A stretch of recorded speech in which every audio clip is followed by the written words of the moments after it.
Beyond notice, I know. Keeping it checked.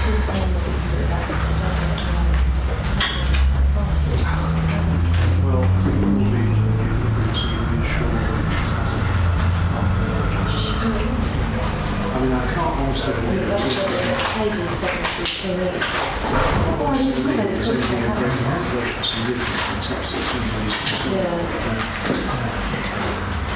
think you're 1950s beginning or something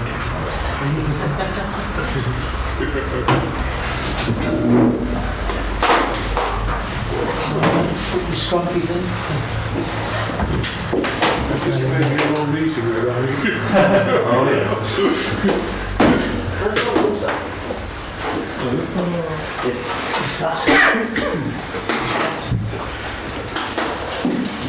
Well, as long as it's not alcohol, I think it's probably standing order. No. Yeah, they'll call it anytime.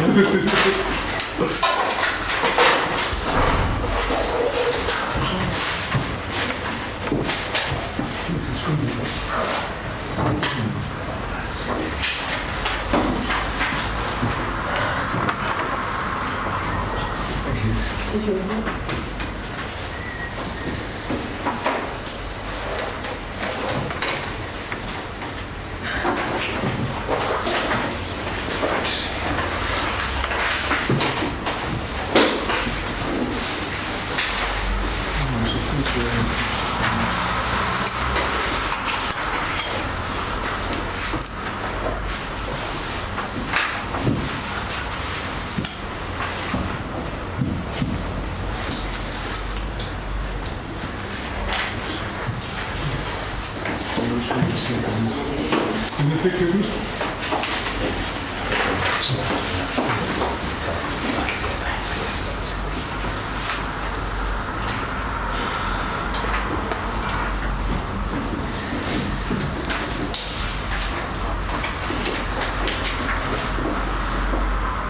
Right.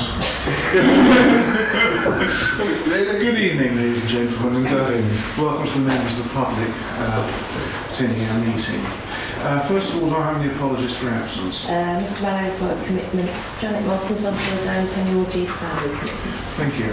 I think until we've amended our standing orders, we still have to go through the procedure of suspending standing orders to allow public speaking time. First of all, before we start, do any members of the public wish to speak? Two, right, okay. So, could I propose amending standing orders, right? And everyone agreeing? Right, who wishes to go first? Yes. Okay, I have two questions tonight. Given the parish council put in provisions to cut the sidings, verges, grass verges, Yes. and I don't know whether this is for county council or district council or whatever, but it's the weeds along the curbs are now worse than the verges everywhere, and they crack because the way I walk my dog around, and I pull up as many as I can here and there, but that's I noticed there was some spraying done a couple of weeks ago, but it seems to me this is worse than the verges were because they're causing curbstones to crack, and the pavement, there's at the very top of the new road end of Mill Lane, it may as well be across the whole footpath. I'm just wondering if that's part of the contract. It's not part of the parish council contract, it's district council responsibility. they have actually recently done some spraying in the last few weeks. Yes, I did see them. I was just wondering if it was the same because you provisioned extra verge cutting. I was wondering if that was part of it. But that's the actual grass on the verge, not the gutters, which is a separate responsibility. Is it come up in conversation? It is, yes. Well, I reported at the end of the last 4 Yes, it has been. Yes. Okay. Because But they have been seems- out, but it's, I think, from what we got told, they're cutting that down. They used to do 3 sprays to do 2. It's not as strong as stuff, unfortunately. They're not having So much is it space. worthwhile me getting in touch with the district? Sorry. Regarding that, I have spoke to officers at South Cambs, and currently we are getting the situation sorted out. So it is in hand and we are dealing with it. Would it I help spoke if to I... the main person at the department, and he's guaranteed me that they will be out and they will sort it out. Okay, would it help if I, Would if help a concerned also- citizen put in a... Name particularly bad roads, that would be Yes. really helpful. It's the entire way I walk my dog. That would be extremely helpful, because then we would prioritise those areas. Certainly.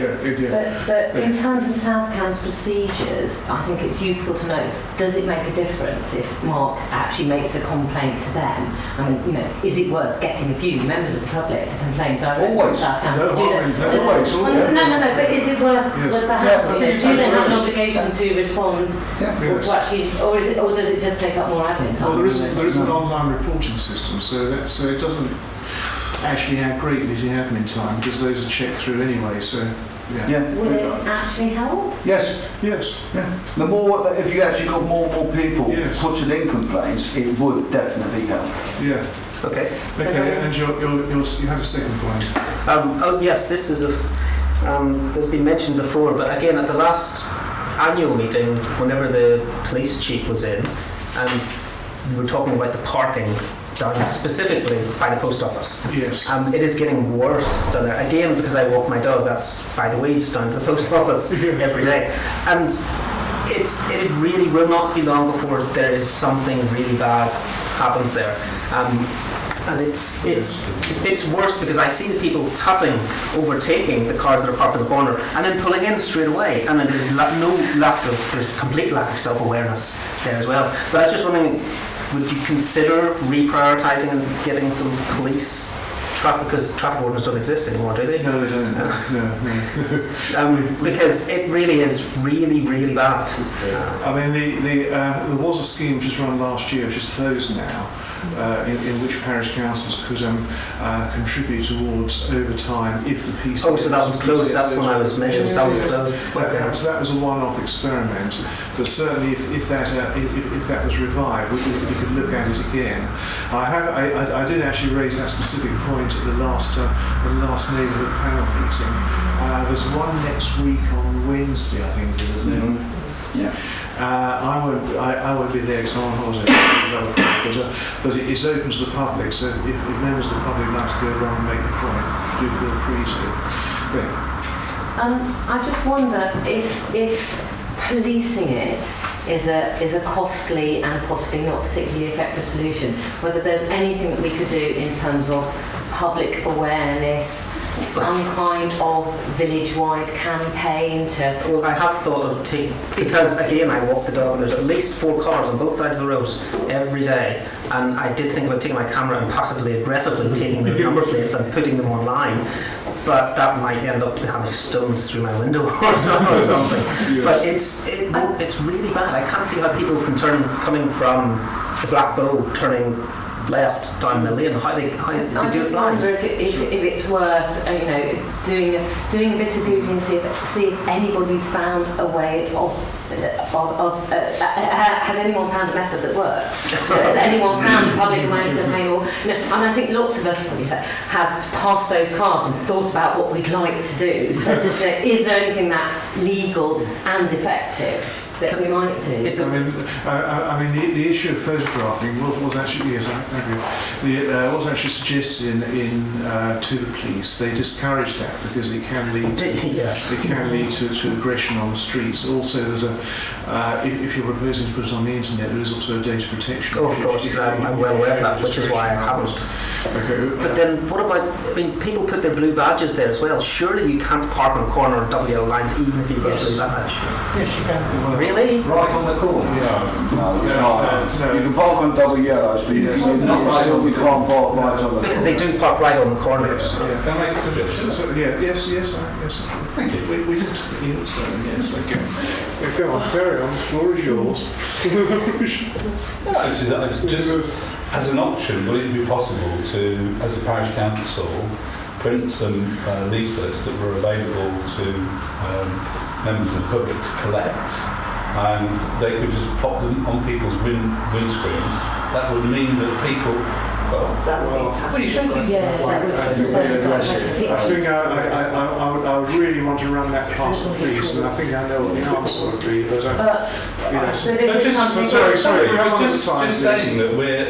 a notice that was saying something to the effect that it was causing a problem, that people without disabled badges really shouldn't be parking there. I mean, living in the vicinity, we've all seen it, and it's craziness. I mean, I hear beeping because people are trying to turn around, they block the road, when the lorry for the spas delivering stuff, it's even worse, especially in the morning. It's a proper, it's a nightmare. So, Colin and then Beck. Okay. I mean, there is no reason for sometimes for parking there because there are spaces, aren't there, down by the school. I know that's also on yellow lines, but they just seem to want to park. I mean, I did challenge someone once because I got slightly annoyed, but I got told to, Yeah, that's exactly the yes, yeah. I don't see why a vast majority of people park there.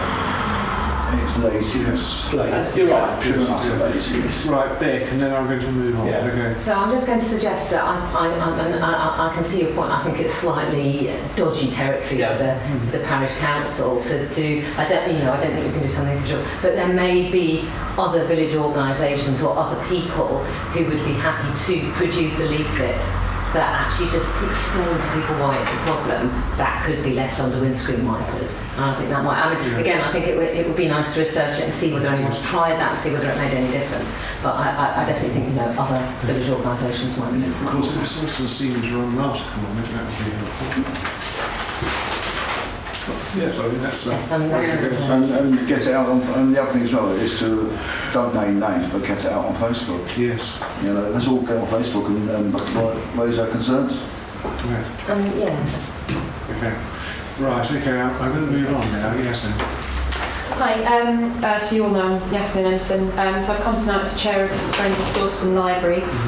The community hub, we're starting to get a little bit worried now. So I was wondering if you could tell me what the recent timeline of events has been in the last few months from the parish council's perspective. I'm asking asking groups around to try and see pinpoint where there's been delay. So what's the recent timeline of events from the parish council point of view? Well, we had a draft agreement in June which I signed off. There were one or two issues arising from that, mainly related to the Bowls Club. Those were dealt with fairly rapidly by this council, and the documents have been with the county solicitor for quite some time. They've now come back to the parish council after quite a bit of pushing, I think, from yourself and also from So when did they come back to you? They've come back to us and they've been returned. They've signed off and returned. Sorry? They came back to us, they've been signed off and returned almost by return of the post. So when did they come back to you? I think it was a couple of days ago, wasn't it? Yes. So they have gone back to the county now and that is now signed off. It's just that they told me on the 22nd of August that they'd sent the licence agreement to you on the 1st of August. But then the trouble, we had them back and then the solicitor was on holiday and then there was questions that were coming backwards and forwards, so it wasn't a case of it coming back, us signing it and sending it back. But then we had sent it back. Sorry. Whose solicitor was on holiday? Our solicitor was on holiday 2 months as well. Well, it's just not such I mean, it's just well, a it is long time. so I think I mean, without looking at some of the emails and dates and what.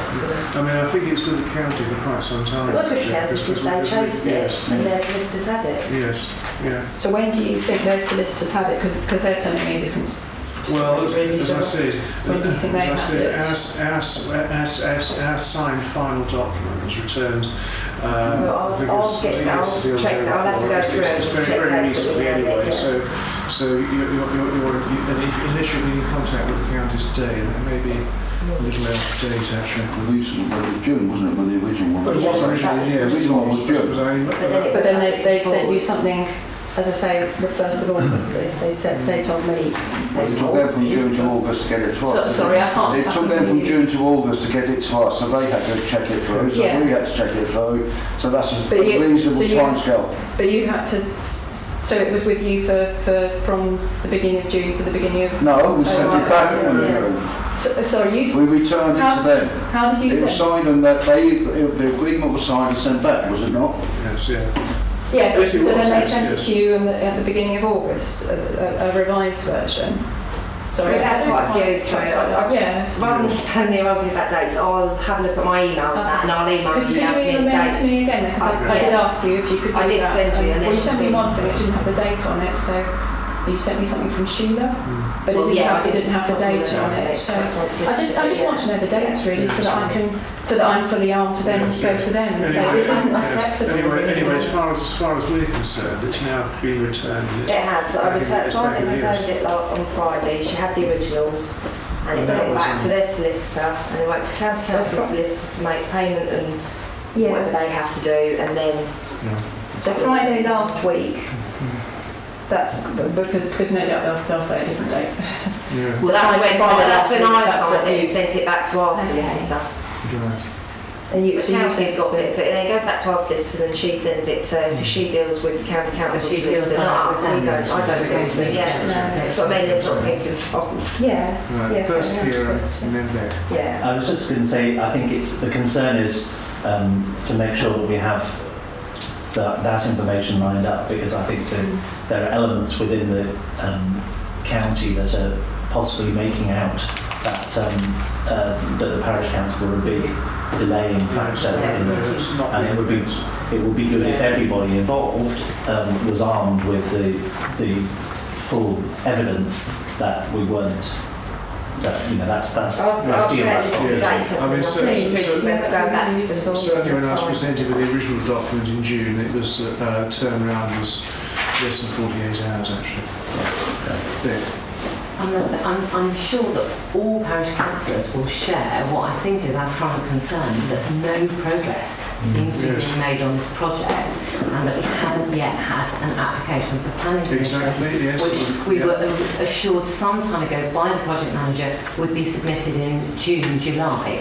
And so our concern is, as Gary's just said, that some people have said, oh, it's the parish council that's been the problem. We need a list of really clear dates when we sent something to them and it went to the county solicitors on X date, in order to just make sure that we have the facts to completely squash Yeah. that. Well, that's- Because Yes.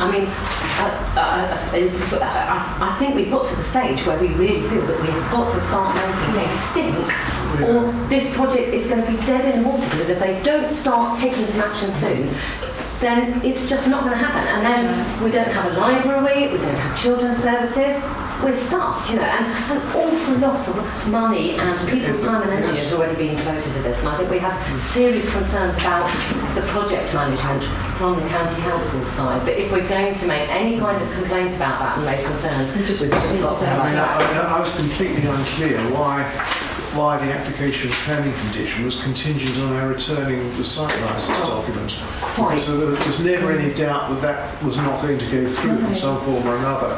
So, But we need that data all collated Yes. really to be able to say to them.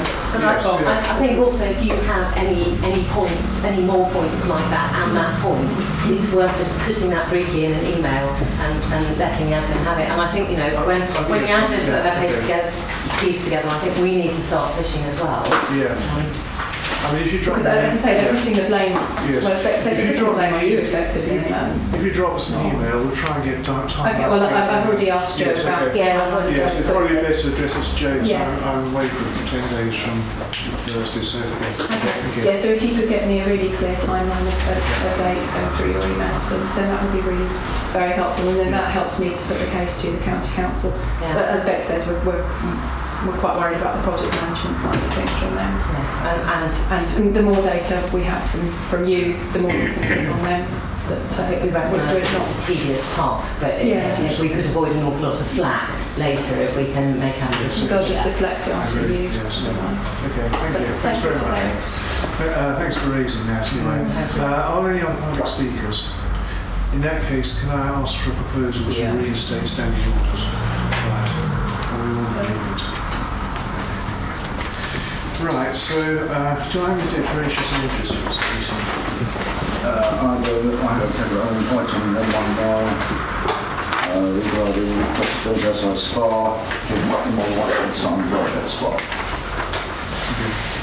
Oh, yeah. I have a non-prejudicial interest in number 1, 2, 3 because edit magazine Sawston. Sorry. So those are recorded. Right, thank you. Are there any other declarations of interest? Before we move on, I'm afraid I've got a rather regrettable statement that I need to make. We have received a complaint from the clerk and chairman of Great Shelford Parish Council about the behaviour of one of the members of Sawston Parish Council meeting in Great Shelford last Wednesday, which is the 5th of October. The meeting concerns a private briefing for Great Shelford Parish councillors held at the Great Shelford Sports Pavilion in 1815. It was unconnected with the public neighbourhood plan meeting held at the Great Shelford Memorial Hall at 7:30, which several members of this parish council attended.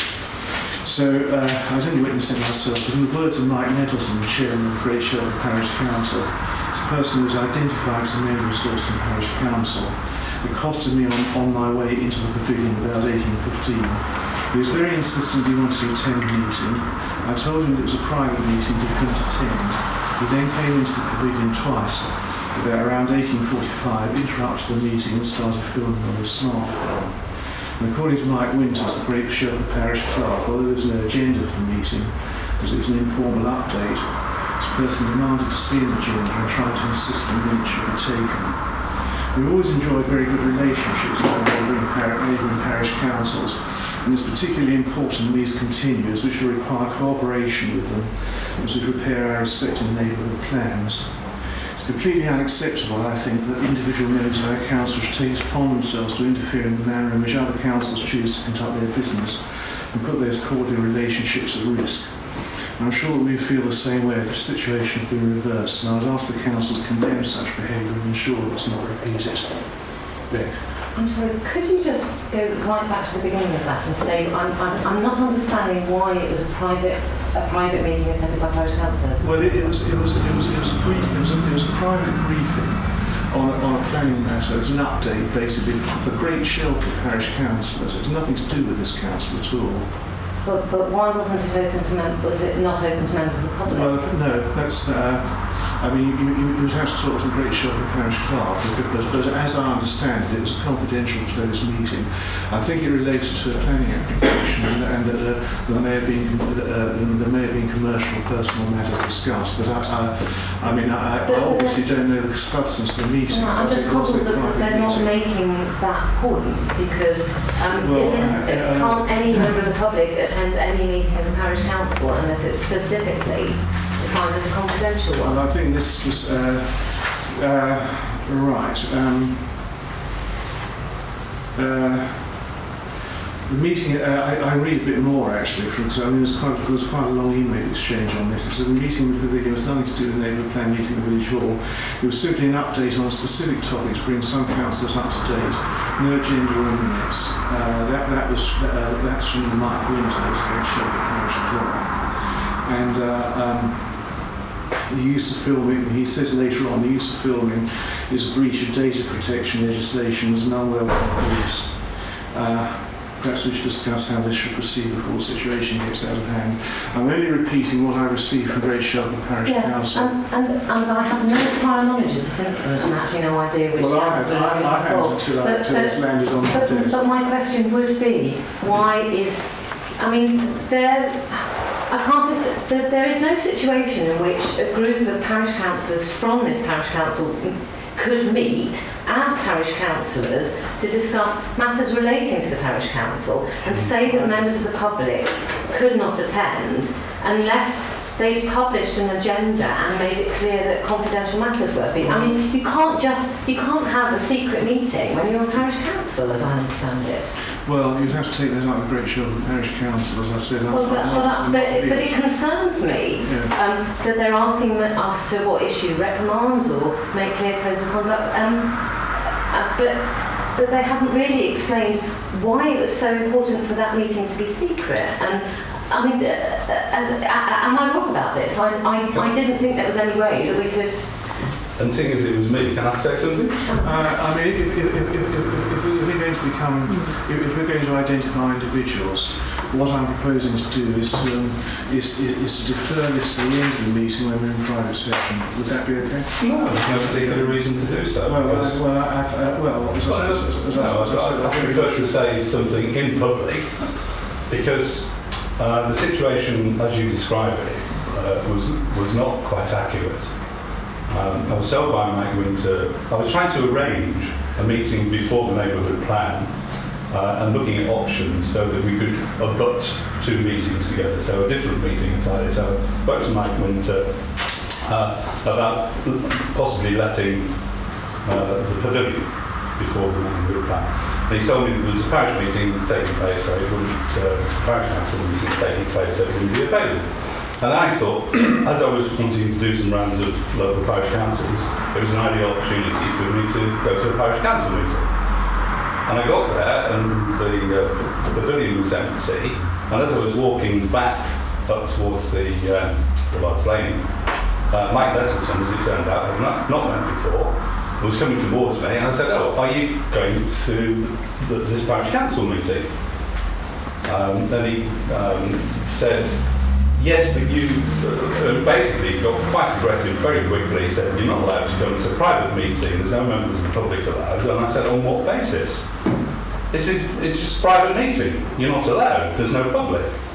Which immediately raised the same sort of questions that you've just asked about how it is you can have a private meeting.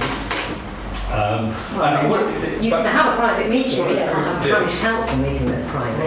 Well, so that was my question, and he basically just said, "You can't come, get lost." It was very rude, very offhand.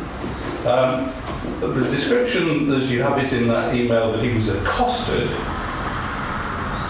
Well, those are his words. So Yes, I understand. So I want to just defend myself. There's absolutely no way that my conversation with Mike Nettleton on that footpath could be deemed as being accosted. And just to finish the story, because I have demanded to see an agenda. I had a second conversation with another of the councillors, a lady, I'm trying to think of her name, Hodge, Bridget Hodge, I think. Yes. Yeah. Who was going into it, and in between speaking to Mike Nettleton, who had then gone into the building, and Bridget, I remembered that when we had our training, there was talk of working parties or task and finish, which could be held in private. So I asked Bridget Hodge if it was a working party meeting, and she explained to me, no, it wasn't. We've just had some emails round. It's a private meeting with councillors. At that, I was going, well, this is most strange. It's effectively, a meeting I shouldn't know about, that I'm not allowed to attend, but isn't a working party or task and finish. So I was afraid Mr. Nettleton's attitude and response to my reasonable questions rather irritated me. I went home and had a look at the legislation and went back and did indeed go and video the meeting of the 6 councillors that was neither published in the parish council. I later replied and spoke to several of the parish councillors and apologised for interrupting their meeting. And I've done that to Peter Fane, who's a member of the parish council, because it wasn't my intention to annoy anybody. I came away from the meeting after I videoed it. I haven't taken any other action because, on reflection, it's really a matter for them to sort out between themselves about whether this was a public meeting or a private meeting or somewhere in between. So there we go. I mean, I think if you did genuinely feel that the council, as another parish council, is not performing properly, I think your correct mode of action would have been to have made a formal complaint to the clerk. rather than to try and enter the meeting. I'm sorry, but this has caused discrepancy with the neighbouring council. And I think we have to be sensitive to the feelings of other councillors. I mean, I think if we had been in the same position, I think members of our council would be quite upset if members of another council had behaved like that. But anyway, I've had your explanation, and if you wish to put that in an email, I'll convey that to the clerk and chair of Great Shelford Parish Council. Right. Just one further point from Beck, and then I've been moving on. Were you there as a member of another parish council, or were you there as a member of the public? Or do we There think as it a member of the doesn't public, Yes. I have no place to. I wasn't like trying to represent this parish council. I was there to go and observe what I thought was a normal parish council meeting, because I got no indication that it was anything other. I mean, I think the difficulty is that it's a small world, and if you're recognised as a parish council, even if you don't declare yourself as such, it still reflects on the parish council you're a member of. I'm sorry, but that's just the way of it. That's fine, but absolutely defend my action, but I didn't do anything different to anybody else might do. Right, I think just one quick point, and then I think we need to move on. My concern is that if another parish council is acting unethically and not according to the code of conduct for parish councils, which, as Brian has outlined, means that you simply can't meet as a parish council and refuse to admit members of the public, then we should be concerned about the conduct of other parish councils. And I would hope that this parish council would never be in a similar situation, Well, because exactly. In your letter, perhaps you might ask them on what basis they convene the meeting. I'll make that point, as I say, if you wish to put the point you made in the email, I'm happy to convey it back to them. But as I said, it has caused discrepancy, and I think this is particularly, we do need to preserve our excellent relationships and neighbouring parish councils. Indeed, there's a situation where we simply have the word of one individual against the word of one other individual, and I'm not sure we can ask Brian for any other witnesses to corroborate his story, though perhaps that's the next step. I think we have at this stage no reason to believe one account over the other account, because what we have is two contradictory accounts from two individuals. Well, as I said, we received this as a formal complaint from the clerk of our parish council, and as such, I'm afraid I have to pass it on. I can't just ignore it. I'm Absolutely. sorry. I entirely agree that it's a serious matter. Well, we've addressed the point. We've accepted a case forward. I have to make the points to Great Shelford Parish Council, and should we move on now? Thank you. Right, so the next item is the minutes of the last parish council meeting, which is the one held on the 13th. Oh, somebody was buzzing about, wasn't there? It's not, it's on there.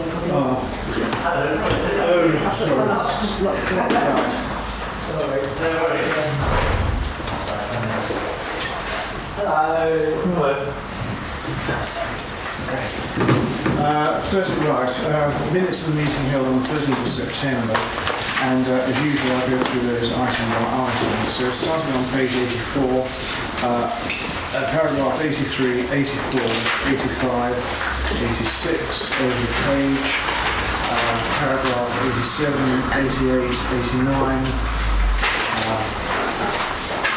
over the page again, page 87, paragraph 90, 91, 92, 93, 94, 95. Yes. Yes.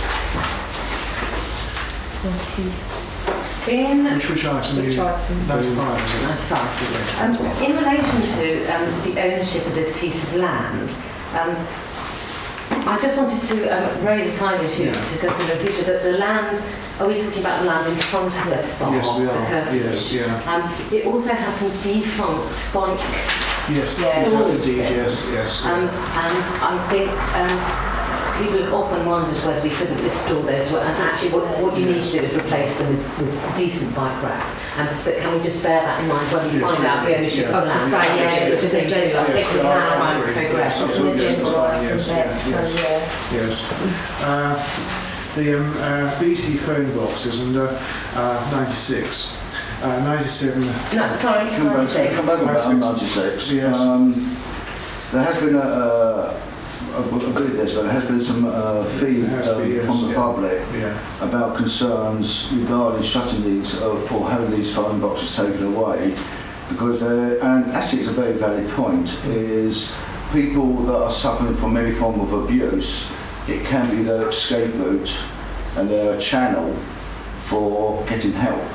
I think specifically domestic use, Domestic, yes, where yes, the use of a phone is Yes, I think that point was made well. Yeah, wasn't it? yeah. That was actually passed on to South Cambs. Yeah. But yeah, okay. So why did we, the point I wanted to make was that I had to read this 3 times to work out that not to object to the removal meant that we were supporting the removal. So we were saying, yes, we want to get rid of them. So why are we supporting their removal and at the same It time? was a point that came up after After the we made meeting. the decision. Yes, It was actually, yes. Yeah. Which unfortunately we didn't take on board, and to be perfectly honest, Because it came up after we after we had the meeting, but I do think it is a really strong valid So point. have we already contacted South Cambs We to say? put it in the letter our concerns now. Yes, yeah. Okay, and was that agreed in a previous meeting? Or was, Yes, I brought it up at the last Yes. planning meeting. Planning. Yes, it was. Yeah. Yes, it was. Yes. And actually, it was Mark who made the point to me. Yes, yeah, And I pass it on because it had been below our radar. yeah. And Yeah. then- Yes, yeah, no, I mean, I put my hand up to that, you know, Yeah. and goes on, but, yeah, I mean, I agree, it's entirely valid point,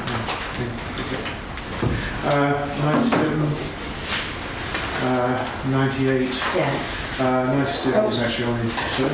98, 98? sorry. 98. Yes. While we're budgeting for lots and lots of replacement bins, I just wondered whether, as an extra thing, it would be worth asking, possibly through social media or conventional media, whether anybody in the village wants to suggest, you know, if anybody has a burning need for a bin at a different location that we haven't thought of. We do, I'll pick as we've got them practically everywhere now.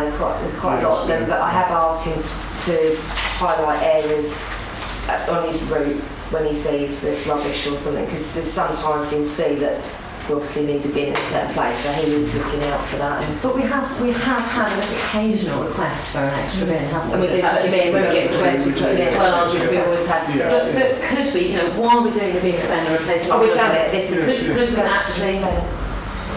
could we not actually directly ask if anybody has any suggestions? And I don't think it's going to be swamped with requests, but just as a way of getting input from parishioners. You can do it, as long as everyone don't want one outside the house. But it's up to you, it's not my decision, you can decide. Well, We've nearly replaced all of them now, this is the last lot, and we've gone around the estate, Yes, so that all the bins now will be, shouldn't be any of the open top The bins, they're all yes, yeah. the TARDIS ones. So yeah, if there is any suggestions of where we could put a bin, then if people let me know, we can yeah. certainly look at it. Sooner rather than later, because we'll be doing budgets. Would you like those of us who use the Facebook page to Yeah, suggest it, or is that? It can't hurt. Well, Famous last words. can I make this formal proposal? No. Do we need to? I kind of feel we ought to, because it's, you know, it's something very definite. Are we happy for people to suggest extra locations for bins? Of course we are. People will always suggest anything.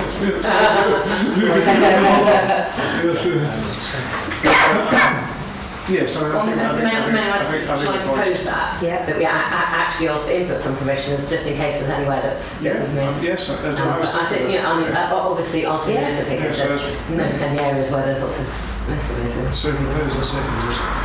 Is everyone in agreement with that? Okay. Yeah. Yeah, okay, thank you. Right, okay. Over the page, 99, 100, 101, 102. I'm 102. Issue Um, 5? Issue 5? So, yes, do you want to do that? Yeah. Yeah, I've got some other ones on there as well. The wind. Oh, do you want to actually? I was going to say with issue 5, there's already been emails on that. So Yeah, the issue with 5 is the fair will go ahead. Bottom line, it will go It is ahead. called the Winter Fair, and we're trying to call it the Winter Fair rather than late night shopping or any other sort of permutation. So it might be quite The useful. issue is that the person who, the project manager that done it for the last 2 years, due to health reasons and other commitments, has said that they can't. So basically speaking, Robert and I have sort of like taken the mantle really. We're keen for it to continue because, you know, Emma George on South Cambs District Council revised it and, you know, it's quite a lot of trouble to get it going, and we feel to actually stop it now we'll lose all that momentum, and it was just building up again nicely. So Rob has I'm just waiting on further information from yes. But I know, for instance, the Chalice Trust have already committed to opening their house on that evening, and that we'd already fixed on the date because I knew that they needed it for their publicity. So just so everybody knows, if everybody says to you, when's the Winter Fair, is it happening? Yes, it is. And it's on Friday the 16th. just give me a Santa hat, what you want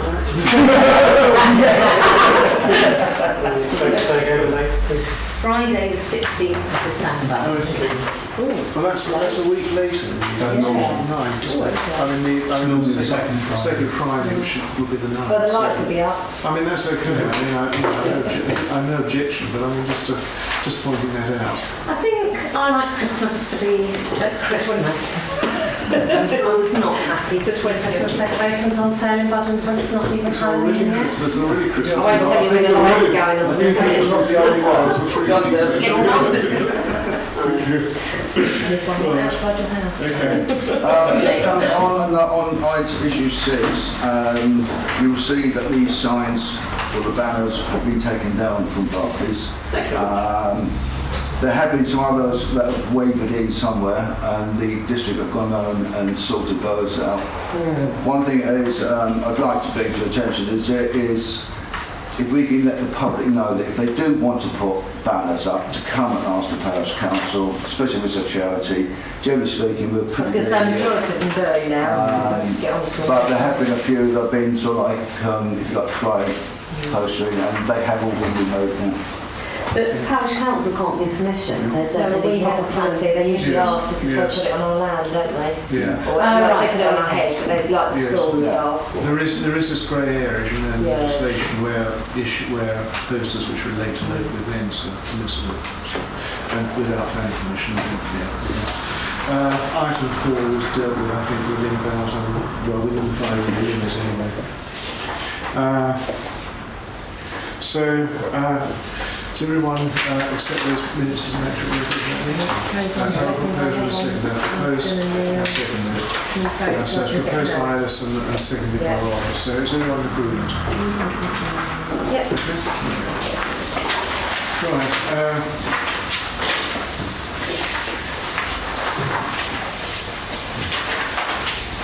I think if members agree at this point, both the representatives from Romsey and Miller here, and I feel that rather than keep them waiting whilst we plough through the agenda item 114, which is where they appear, it might be courteous to take their presentation now. Are members happy with that arrangement? Right, so the floor is yours. Can I just put a chair on the end here? Yeah, of course. Yes, yeah. I feel I need to do the same then. We're not going to do a sing-off. Too bold to take, is it? Hello, my name is Philip Aldis. I work for South Cambridgeshire District Council, and I've sort of come with that hat on tonight, but also the hat of we have a community safety partnership which brings together several different agencies who work in the district to essentially reduce crime and social behaviour. So if I introduce myself, I'll let Ollie just say who he is, but I've given away his first name. I'll let Ollie just introduce himself, and then I'll tell you. I think most of us know. Well, I'm a little bit confused, going to confuse it all because, hopefully you should know me as, you probably know me as Ollie Leonard, but I've recently changed my name to Nat, so it's now Ollie O'Meagan, just to confuse things. So I'm Ollie O'Meagan, I work for Romsey Mill, and I'm the independent worker for Sawston Shelton State College. Okay, so as I understand, the purpose of me coming tonight was just to update you on a little bit of work that's been going on in the background regarding some reports of antisocial behaviour on the recreation at Mill Lane. And so I'll give you a little update about that, an opportunity to ask some questions and just explain what we've got to. If we go back to last year, Parish Council reported some issues around recreation around, I'm generalising with antisocial behaviours, and I think stuff around some young people gathering, leaving some litter and causing some damage and perhaps some misuse of the equipment. I'm guessing that some of you will already be aware of some of the issues going on there. So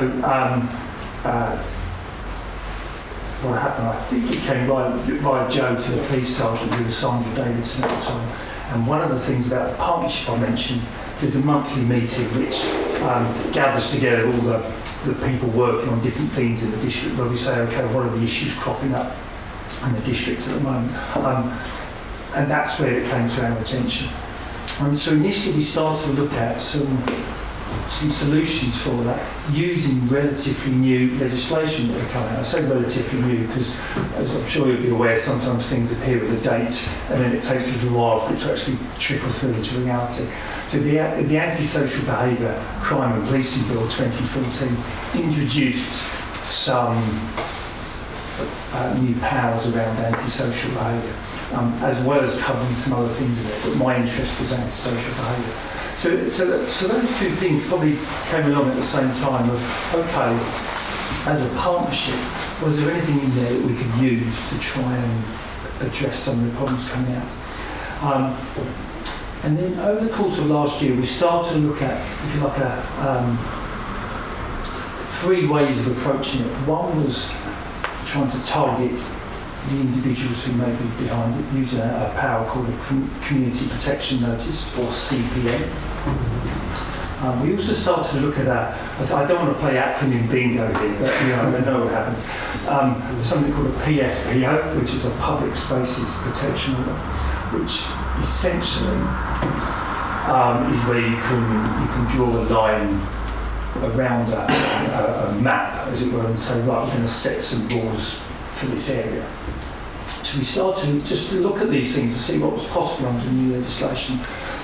If I just pause on PSPOs for a moment, they're quite a wide range in order. They can be used in anything regarding sort of dog control or to other extreme antisocial behaviours. So there's quite some, you could say, flexibility in that legislation. In the same way with community protection notices, there's ability in the legislation to do something, but there's very little guidance or rules around what those notices or the rules you could apply to someone.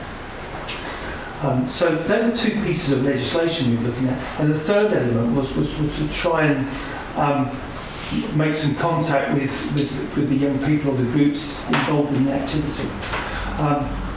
So we've been doing that over the last few months, and last month we had an update meeting where we started to say, okay, well, what's the next step? Obviously we're through the summer, and we think the best approach is as follows, to continue to focus on individuals where we need to, using community protection notices. Essentially, that's police-led, okay, or PCSOs or local patrols. The Public Space Protection Order, we've looked at it, whilst it's a very useful piece of legislation, I think given the background of the issues, it seems probably inappropriate to use it for the issues that are emerging there. It's, we've taken some legal advice and saying, when do you use these? And they're very new in the country. You'll be aware there's already one place in Cambridge at the moment, other places around the country. We take the view that we don't think that's the way to go. It seemed a little extreme given the reports and evidence that we've had, because PSPOs are based on evidence. And whilst we've got examples of things, we need ultimately as a district council to be able to say, this is why we're doing it. It's also a very strange power in that the district council has the power to put these in place, but we don't enforce it, the police do. So there's some very interesting things there. We've taken the decision of we don't think that's the way to go with that. So we'd rather focus where we can on individuals, but also continue the detached youth work proposal where we've used some district council community safety money to ask Romsey Mill to effectively go up onto the recreation ground once a week and try and engage in some, if you like, Ollie can chat more about it, but more, if you like, positive engagement to try and say, there's a bin here, if you want to take that, you can put that there rather than there. Maybe some, practical steps, but also some relationship building, which hopefully leads to better long-term things. So that's where we've got to. I'm happy to take some questions. I'm aware I've thrown lots of initials and letters and things at you. That's how we're hoping to deal with the issues. If I stop there, I can always answer more if you'd like to. Okay, Beck. Did you mention funding? So you're giving funding directly to Romsey Mill? What we've used is we've got some community safety money, which is essentially there to deal with antisocial behaviour issues. So we've used that as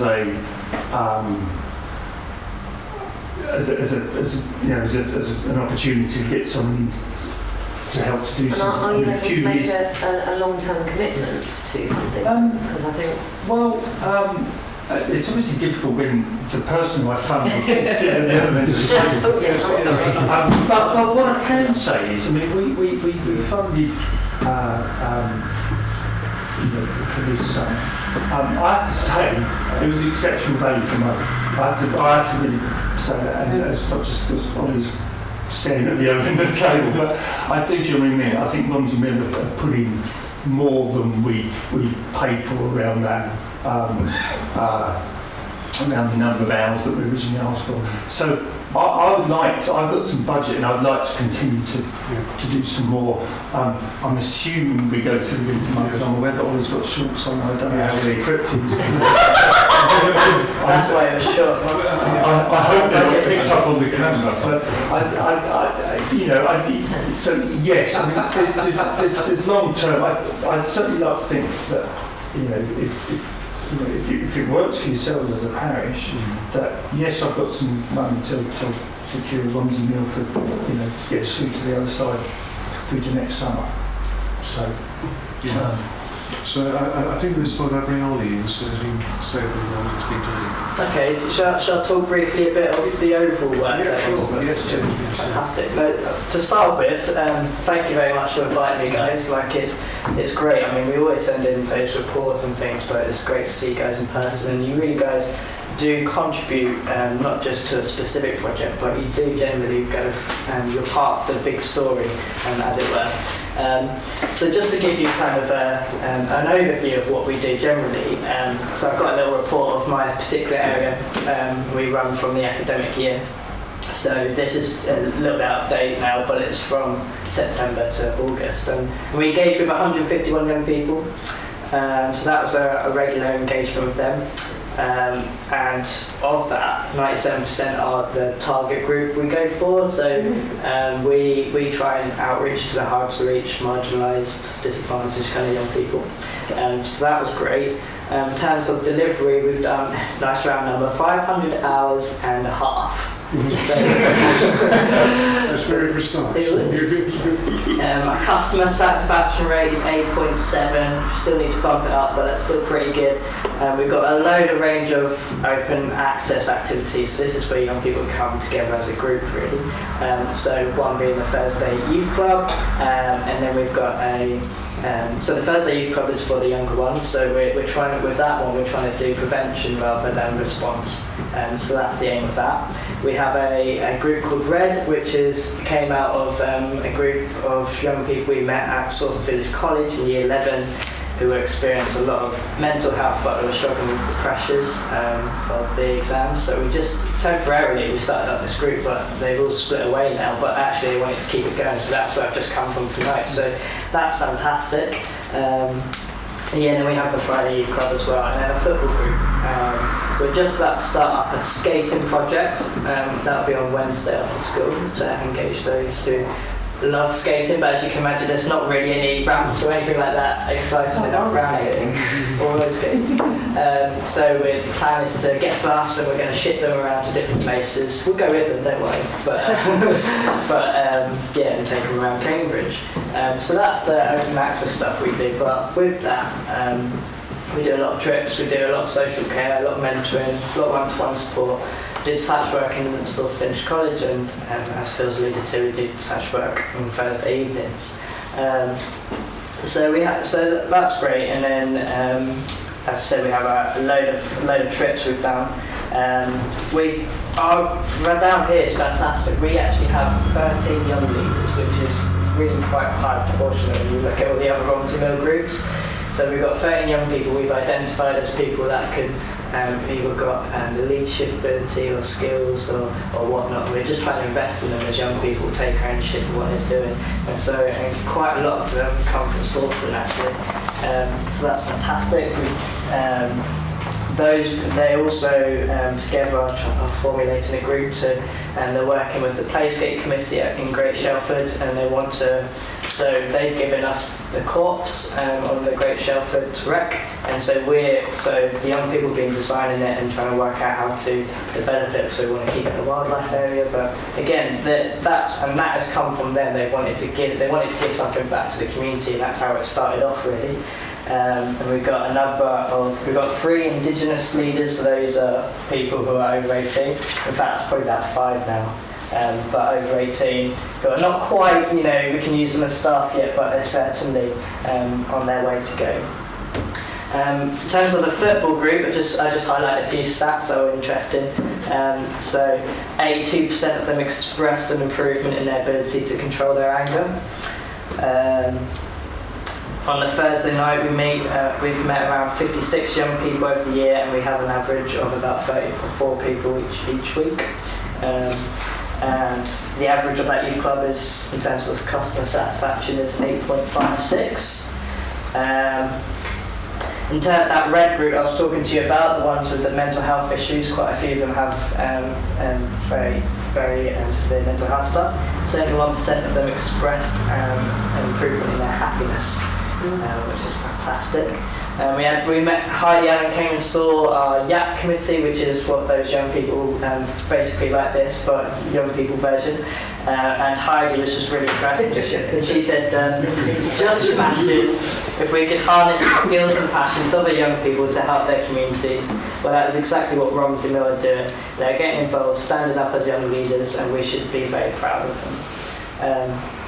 And basically, I'm not telling you these things just slightly to pick up Romsey, but the point is that we have although we do lots of little projects, actually they're part of the big story. They all lead to one another. So this is why we're so grateful for your investment and support in the Thursday Youth Club. And as I say, although you invest in that, actually you have an impact in all the other areas because it allows us to identify them. In terms of the detached work on a Thursday night, that's been fantastic. So you guys identified them, and they're exactly the type of group that we want to be working with. So we've been doing it for a few months now. As you can probably imagine, it's not a quick response, and we never ever thought that it ever would be. These things take time. They take time to build up trust, and then from that we can then identify things and what we can do.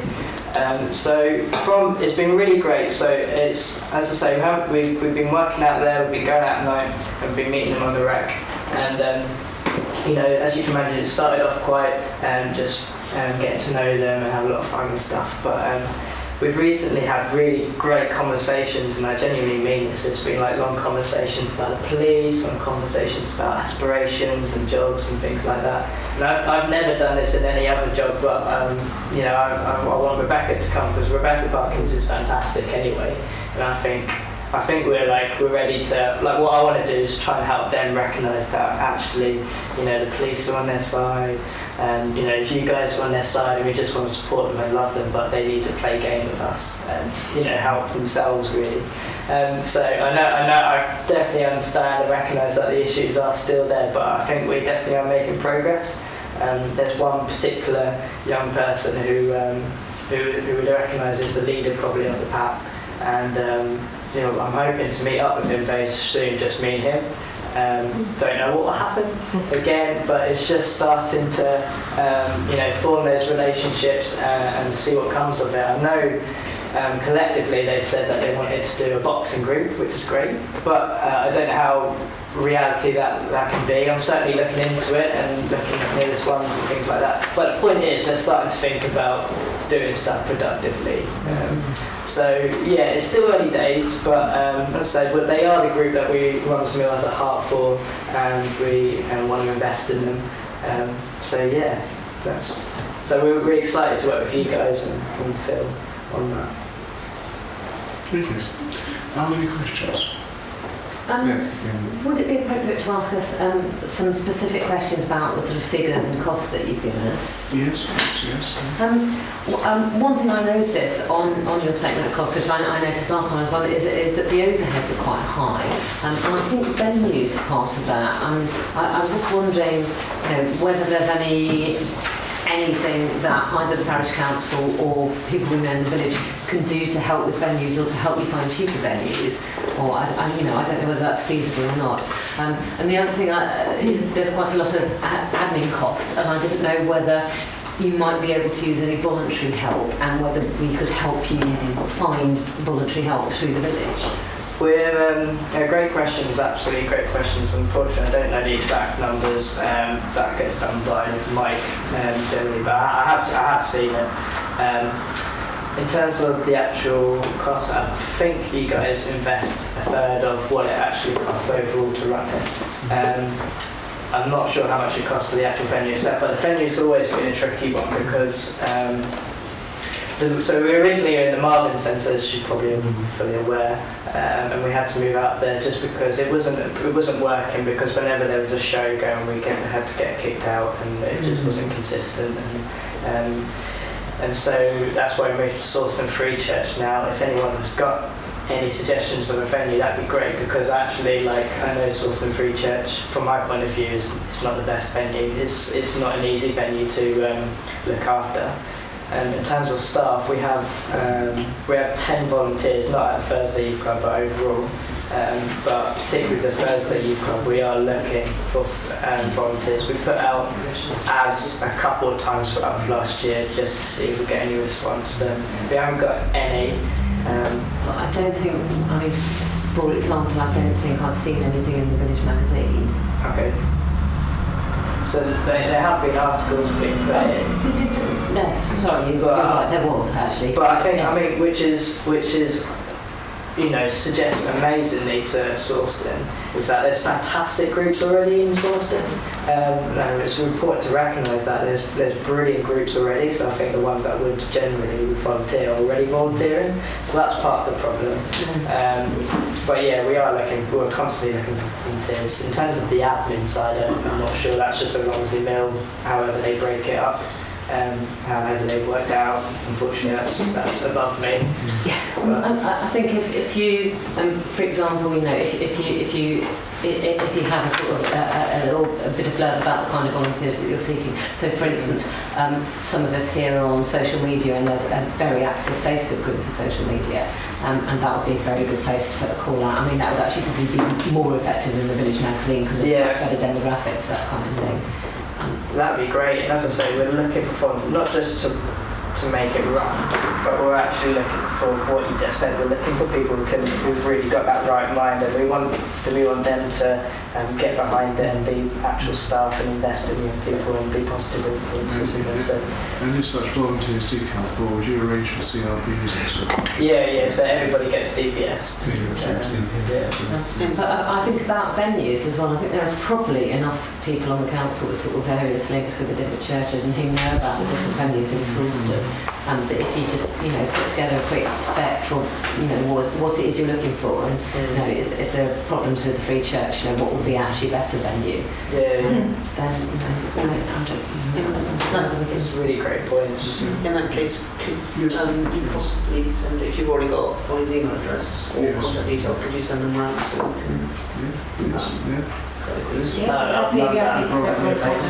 Yeah, no, very good. Okay. Thank you. Do we have any further questions or discussion? I just wondered about the activities that you were trying to react to in the Bad Pavilion on the rep. And later I'm going to mention something about near neighbours on the books or on Butler's Green, where perhaps we call them nefarious activities are taking place. Specifically, people are complaining about the smell of weed drifting across into their houses. And I wondered whether this was all part of the same sort of phenomenon that you're trying to deal with on the rec. I mean, luckily, unfortunately, in my position, I get to see the good side of them. So, whereas I'm sure that other people don't quite see that. I'm not naive. I know they must get up to a lot of other things than what we see. But yeah, they're generally they've been really good when I've seen them. So they have been like smoking weed, but they haven't done anything more than that. They've I think I've seen them drink before. Once, but to be fair, alcohol is more expensive than weed, so you can understand why they smoke weed. I think it's quite interesting, isn't it, to have this sort of conversation here, because we didn't have it with the police, and it was a notable omission. And I think it would also be worth finding a way, and I'm not quite sure how we do this, of conveying to those people who are complaining about the smell of weed that actually that's pretty good compared with, finding used syringes and finding empty gin bottles, and that actually, weed's a very benign thing for, and weed makes you benign and chilled out, What I want to reiterate, every time I've been there, they've been really nice. They've been really as a group, they're really kind to one another. They're just there. Basically, it's their version of going to the pub or going out to a restaurant or something. It's just their version, and I know it's not ideal, but the fact that they're not doing it on an estate around lots of other houses, to me that's a good thing. And I don't want it. For me personally, I want to encourage young people to get out, because so many young people are just stuck in and playing on their Xboxes and not experiencing life. I know this isn't the ideal situation, but in terms of problem behaviour, at least. Well, I know they do. That's what I mean. I'm sure they do it, and I know they do it. But on the whole, they're not bothering anyone face to face, as I understand it. Yeah, a lot of the time the antisocial behaviour aspect has been a lot of litter. I mean, I definitely down the lane where somebody who lived in one of those bungalows was actually going out there with a bin bag and picking up all the stuff they left and strewn over the grass. And when it's sort of, nasty mess. There's some toilet activities going on. Right, and when it's that kind of thing, and a broken glass and it's a children's playground, that's when everybody gets really concerned. Yeah, and nitrous oxide capsules as well. That's laughing, isn't it? It is, yes. Okay. Right, well, if there are no further questions or comments, yes. I don't have a question myself. Well, you might have a question for me. Just a couple of things to mention while I was here, which sort of relate to youth work, and also there's wider youth work going on in Sawston. You may not have had it already. I think it's there's an event coming up, I think on the 8th of November. I don't know if you've seen an invite coming up. It's on its way soon. my colleague Catherine Hawkes, who's one of our locality officers, who is if you like your representative for the district council for this from an officer level. She's organising a sort of an event based around good youth work across the parishes, and as far as I remember, I think it's the 8th of November, I'm sure it's a Tuesday, and as I'm saying that, it probably clashes with this meeting.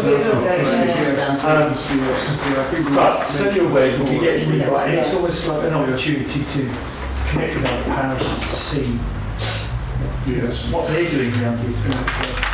And the other thing, always just to mention a couple of things. We touched lightly on funding. I know funding is always a key issue for everyone. Again, I just spoke to Catherine in terms of other opportunities. She'll probably cover this at the event. But if you're aware of other groups who are looking for funding, I'm aware there's Romsey Mill and there's other groups as well. That's important.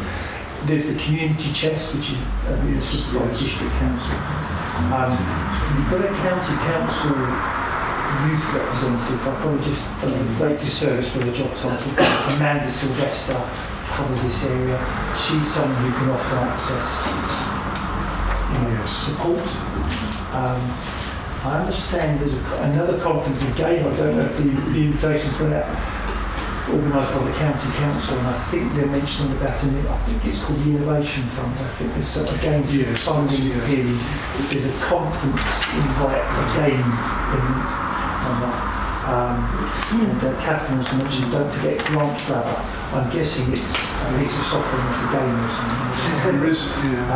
So I just wanted to mention that on the wider theme of youth, but because often the power can sometimes. There is a fund that's administered by the PCC as well. Yes. Right, I'll think that one back. I think there is, yes. But is it your understanding that we want to apply for that funding as a parish council to pass on to Romsey Mill rather than Romsey Mill apply for that funding? It would probably be better actually, but it depends which source you're applying for. I think it's important to point out Community Chest Fund is only for capital equipment, but I think there are bits of capital equipment which you could apply for. I think probably it would be better if it came through Romsey Mill rather than through the parish council. And that's what we do. We can certainly assist you if you need help with it. Well, that's what I mean, like when your investment, or it starts off as detached work and it leads on to other things, and that's when you get other sources.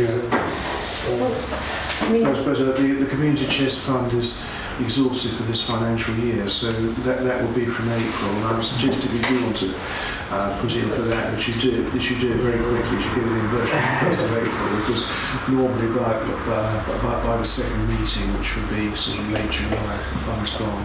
It's very if there was enough interest in the village and there were possible sources of funding, and your kids are really interested in it, wouldn't we be able to consider building some skate ramps on one of our recreation grounds? Because I think we've had somebody come before saying, could we have some of these? And it was just at that time when skateboards were out of fashion and skates had gone out of fashion, and there were a lot of sort of derelict skate ramps around the place, and we just thought, no, it's going to be a white elephant. But I think what we're seeing now is that there's always some sort of fashion for some kind of thing that you can use on ramps like that. I mean, especially if you design it to be multi-purpose. So that kind of thing. If you recall, it was a BMX bike track, and it was eventually constructed, but it took there was an objection to remaining in water because it was on floodplain. I'm thinking of something completely different now. There's definitely somebody asking whether we could This was Sam Fuchs, who competed at a national level in BMX. It was a pupil at Sawston Village College. Yes, it was quite some time ago actually. My son was one of his contenders. There was also a presentation that came from the college, and I think what Bex is referring to is a couple of the students up there came down and put a project forward for a skate park, and we sent them away and asked them to do a bit more research, and then came back. So there was that. But you did allude to boxing. Yeah.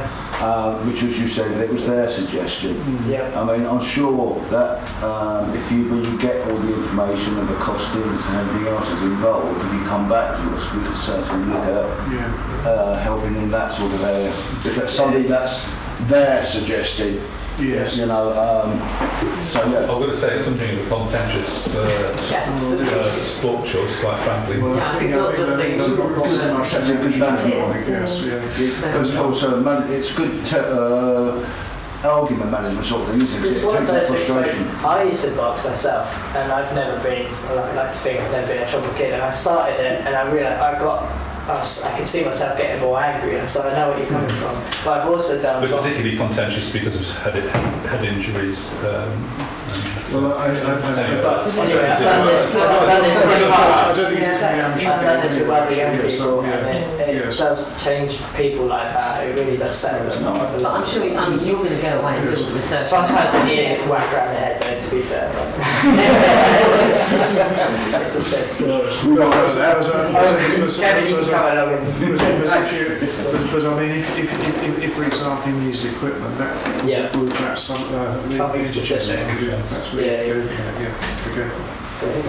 Okay. Are there any? Is there any further discussion on this item? Well, thank you very much for coming along, taking time to speak to us. Very interesting and helpful presentations. Let's do DC for chucking some funding our way. Yes. Right, so I have my eye on the clock and we're just moving on.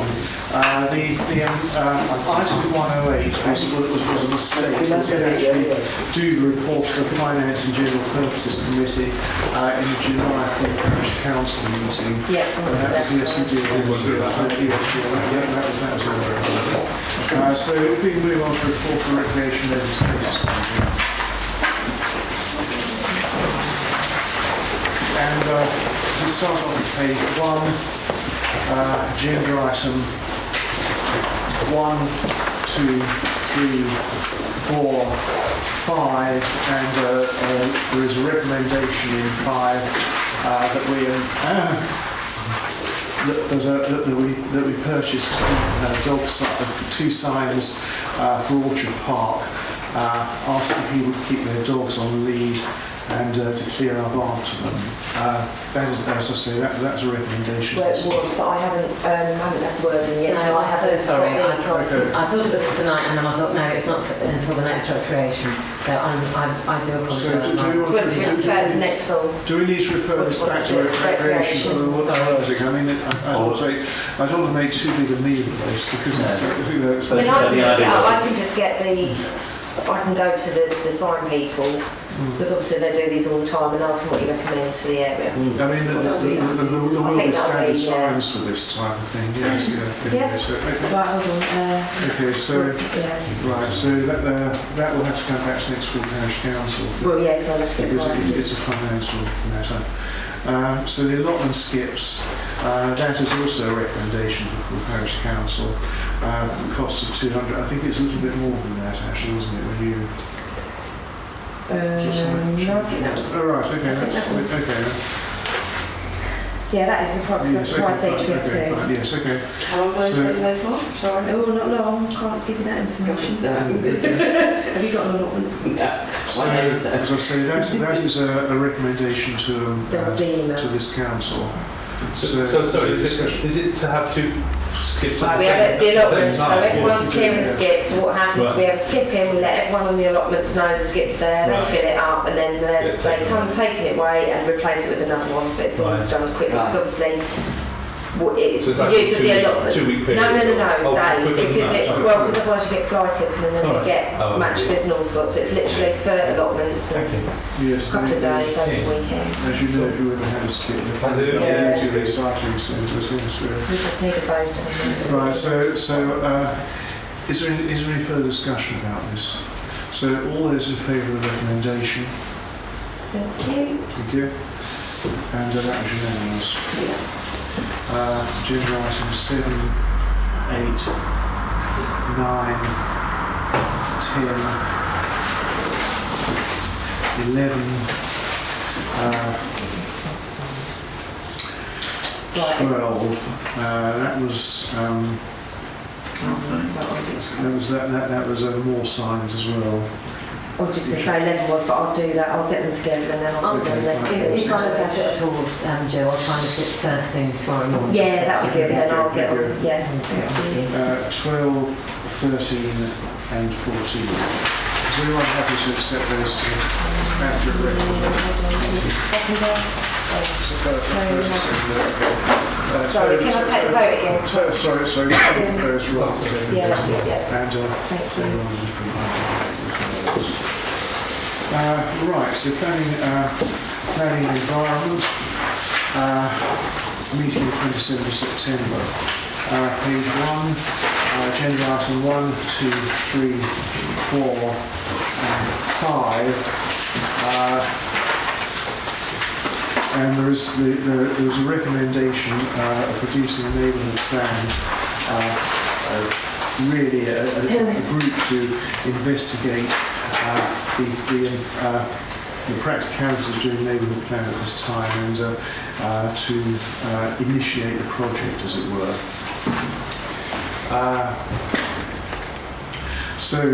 Basically, we're looking for names. If members are happy to. I was just going to say, if they are agreeing to go ahead and do an open plan, Janet obviously is on holiday, but she has said that she'll be happy to steer the group, mind you, I don't think at this stage we're agreeing to do. No, we are. We're not to look into it. Sorry, I didn't try to say that. Thank you. Yes, so The feasibility. Yes, it's feasibility. Yeah.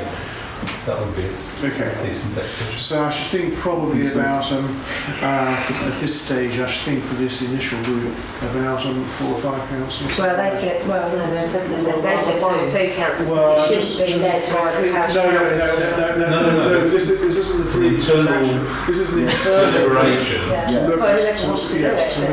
See, so I'll put my name forward as chairman. Yeah. Janet. As much Janet. The notes here clearly say that the working group should consist of 1 or 2 parish councillors and then residents to include the whole spectrum of residents. And what we need to be doing, what we discussed at the meeting, was recruiting, deliberately recruiting people from the village who have knowledge. I mean, what we actually need is somebody who's a qualified planner who knows a lot about planning.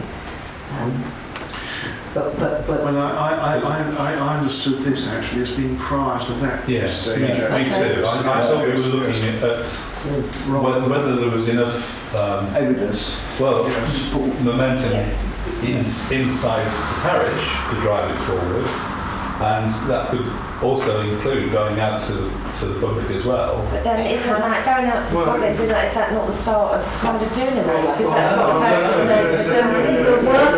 think at that point we then have to reconstitute this group. Okay. So that's how I envisage the process. I mean, I don't know what was on The minutes from the meeting, when we were getting advice from the experts, say the next step is to get a working group together. Yeah. And so we're proposing. we should include 1 or 2 parish councillors and needs to include a lot of residents, and we need enthusiastic residents. And I think if you're... Did I at some stage, Joe, give you an RTPI big A4 book that's about... I don't recall seeing one, no. Okay. There's a lot of online resources explaining these early stages when you're not trying to make any assumptions about what form the plan's going to take, but it's about how to engage the community in it. Because if you don't do that, it won't be legal. No. It cannot be something that's dominated by the parish council. That's not the intention. I think the question really was whether we needed a pre-group to look basically at the technicalities of this and to decide, whether this was the appropriate time to go forward in view of the uncertainty still relating to the local plan. But as I said, I mean, you're correct about the minute here. There was also some questions about, for example, whether we should talk to Abraham Parish Council about Well, we're indeed, them joining in, which it would seem to be, so doing the working group with involving the parishioners seemed to be a bit premature if we haven't even decided whether there was a response from them. So we do urgently need to talk to our surrounding parish councils. I mean, I think, well, as I say, yes. The other thing as well, with regarding the argument of one or two parish councillors, and it does say that in there, what it doesn't legislate for is the village the size of ours.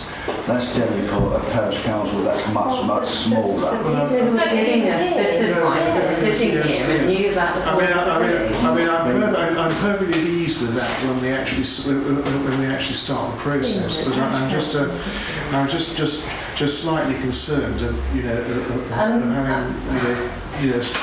Do we not my sorry, Robert. Yeah. it says have the public consultation. Do we not have that first, so then we'll be able to know what people want in that case? Because it says there, which means you'll be able to be informed about. It does say that load agreement stuff. Yes, I think the first stage, actually, before we even go this far, is to have an informal approach to surrounding parish councils, which I'm prepared to do as chairman to chairman, simply to sound out whether what, for example, the views of Bayram would be about including the land to the east, which is listed in the local plan. Yeah. My suggestion would be, I think, yes, you're absolutely right, and that's something that we as a parish council are well placed to do, but I would suggest my experience as a consultant working on projects where you need lots of people involved is that the earlier you can get them involved, the more they'll buy into it. So if they don't come along and there's already quite a lot that's been decided and there's a little bunch of people who have met already and it all seems a bit cliquey, so I would suggest, that you might have in mind that one of the first things you want to suggest to this working group is that the first thing that Sawston Parish councillors can usefully do is go and talk to other parish councillors. Yeah. But that's something that's agreed by the working group, and then at least you've got something to start the agenda with. But I would be very, very cautious about making this parish council dominated, because it won't work, it can't work. That's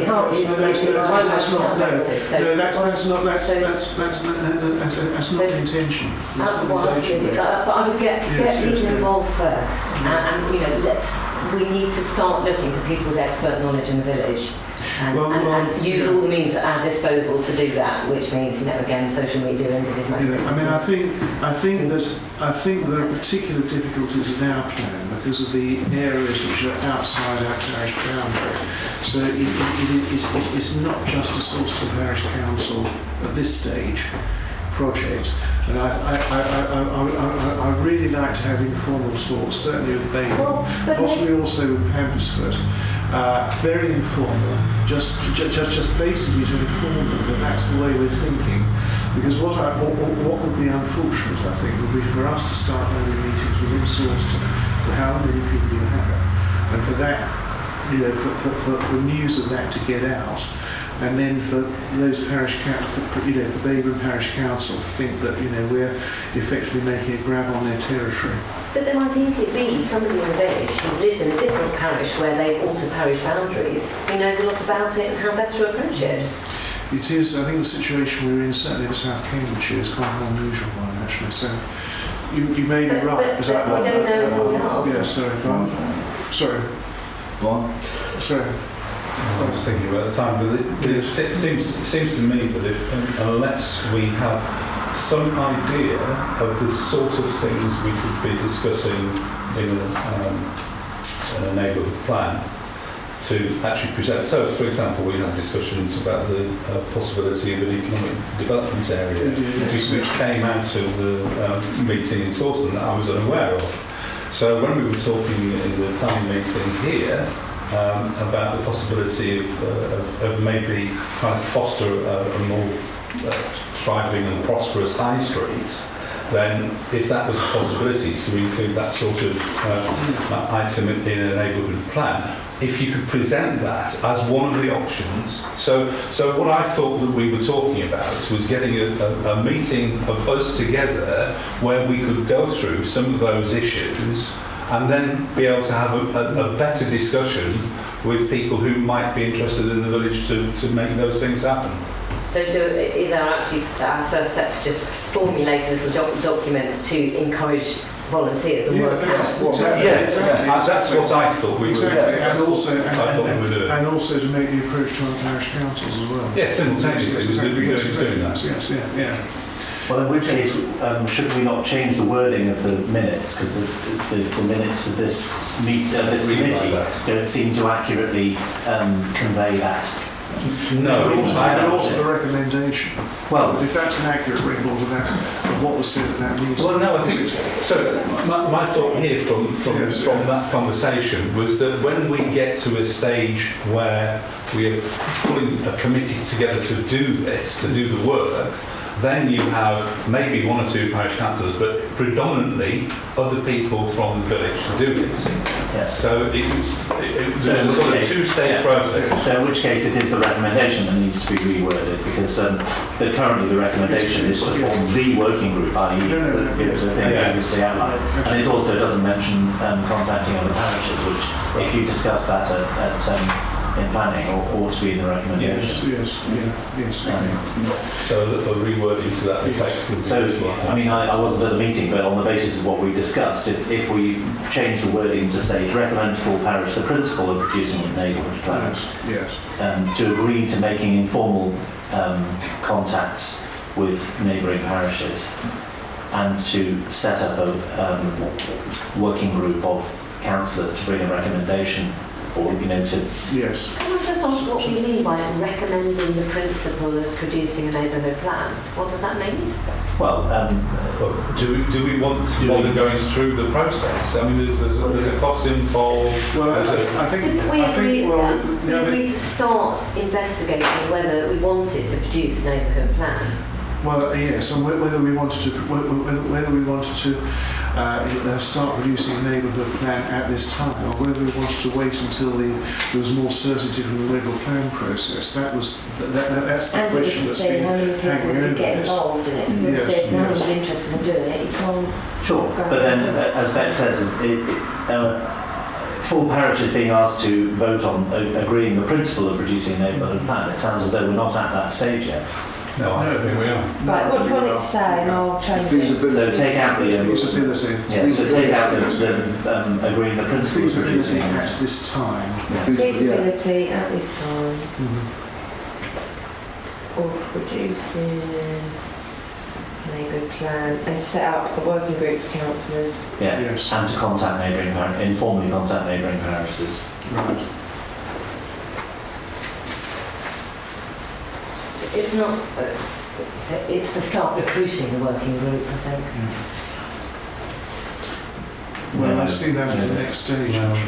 What they're specifically talking about is a council working group, i.e. a group of parish councillors to come to the next stage. Yes. And I think that for me, it's isolating what the opportunities and the threats. I mean, it's a SWOT analysis. So present that to the village. And So also, there will be costs involved, there will be resources required, a lot of people required to do this work that isn't the parish council. and also the timing, because one conclusion might be, yes, we want a neighbourhood plan, but we want to wait until we see what the outcome of the local plan is, which And the You keep mentioning that. I'm not anticipating the outcome, I'm just pointing out that there's an issue there, that's all. Or could be. Yes, yeah. Right, okay, so I'll amend the minutes, Okay. and then who's in this group? Right. Right, so Janet, David, Kevin. Yeah. I'm not looking if you've got your hand up. Sorry. Kevin, who Uh, else? I'm interested in being in that bit. Okay. Go on. Right. Okay, and Rob. Okay. Then. Okay, so that's the five then. Don't feel forced. Okay, does that- Do you want to do it? Okay. Yeah. Okay. Don't feel you're under any pressure. That's Okay. Okay. super. Right. So. And amendments.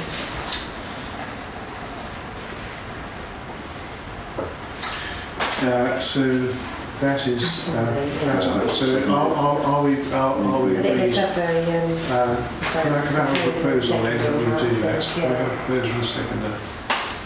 Yes. To change the Okay. So Rob and then Beck. Okay. Yeah. and all in agreement. Lovely, Okay, thank yeah. you. Right, so agenda items 6, 7, 8, 9,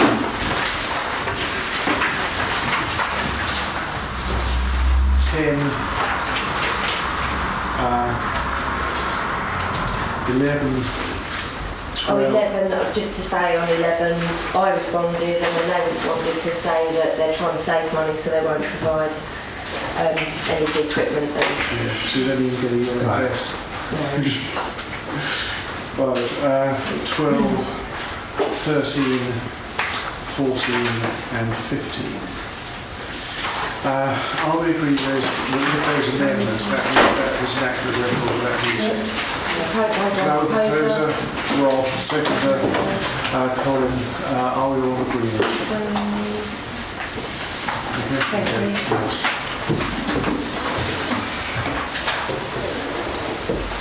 Right, so planning applications. So the first one is S1387-16, which is a listed building application for effectively carrying out essential repairs to the library at Sawston Parish. This is a school library, of course, not here, sorry? No, we've done those already.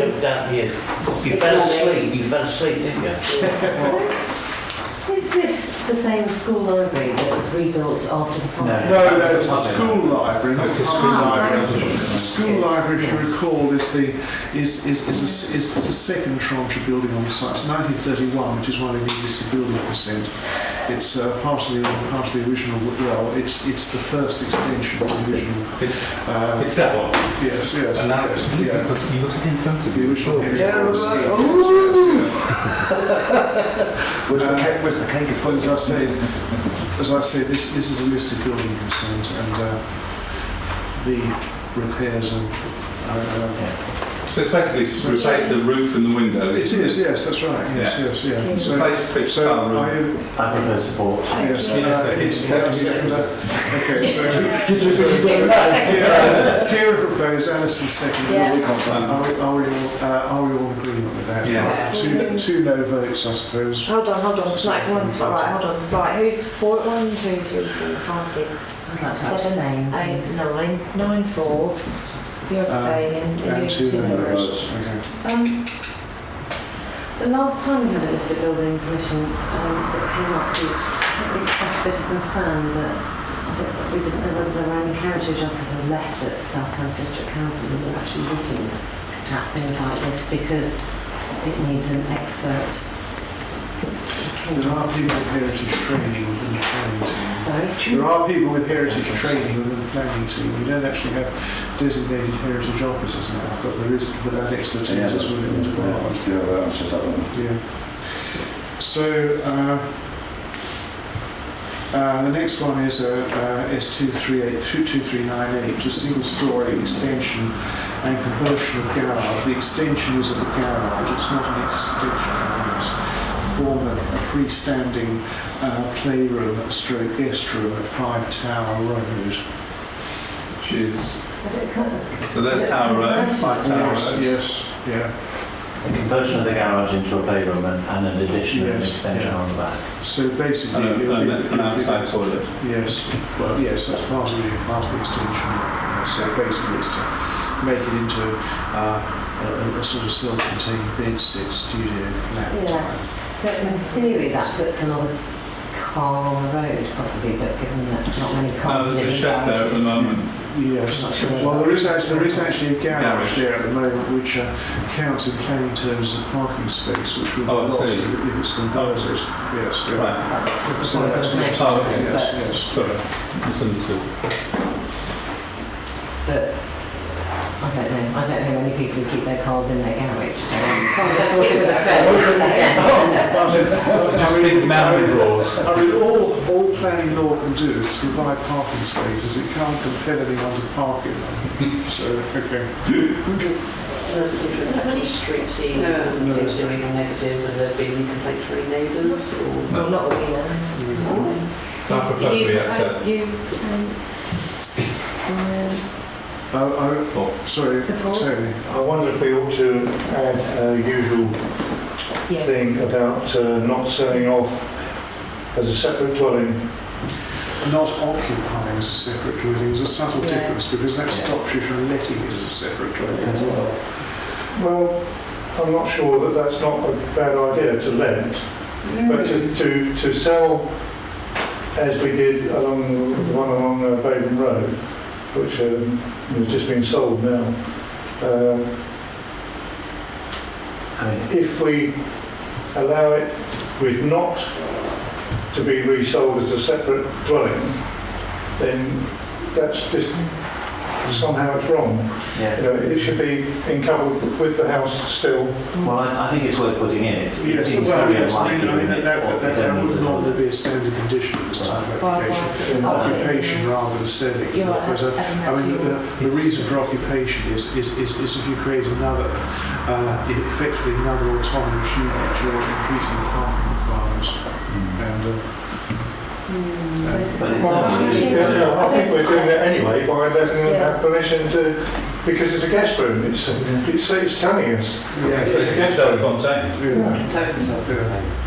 But I think I agree with Tony. I wouldn't want to prevent them renting it out because I think there's such a shortage of cheap places to rent.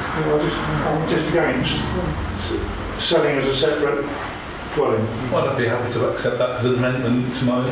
Okay, do you want to second that, Tony, then? Yeah. Yeah. Okay. So all those in favour of that recommendation 4, 5, 6, 7, 8, 9, 10. and 2 no-nos. So single story and re-extension of 4 Granta Road, it's 2554 16 FL. Comments, please.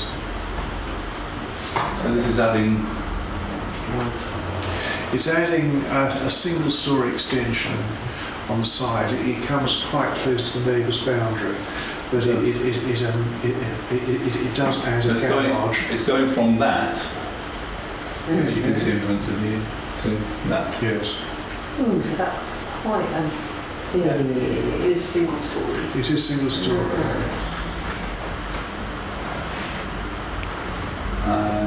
I think That's the house, so it's going to build at the back. I think it might be quite helpful to show the block plan that shows how close it is to the neighbour's boundary. Have you got that up? Front elevation, side and block plan in front of the block plan. Or location plan. It's the second one down actually. That's the location plan. Oh, sorry, yeah. It's the second one down on the old list. Yeah, that's it. Yes, Thank you. that's it. Yes. Yeah, better view.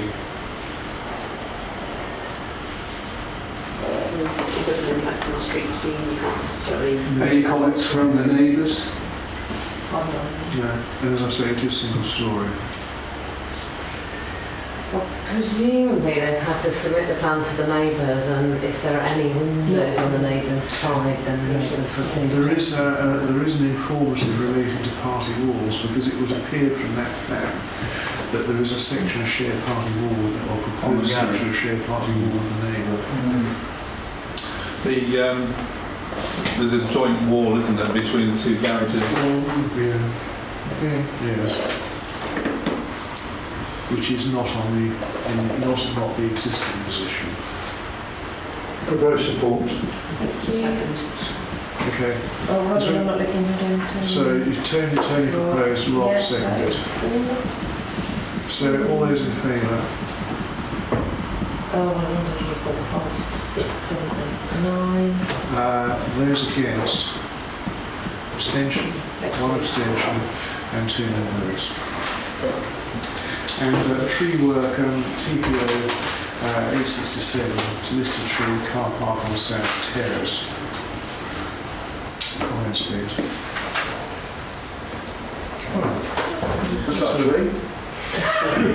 Well, not one that's indigenous source to you. Do we know what the nature of the work is? I'm sorry, I didn't send something up in advance. Is it? Yes, it's What are they? it's raising the crown. Yeah. Just basically essential. Basically, so.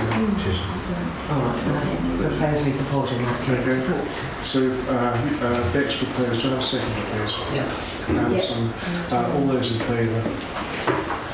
3, 4, 5, 6, 7, 8, 11. That's unanimous. Thank you.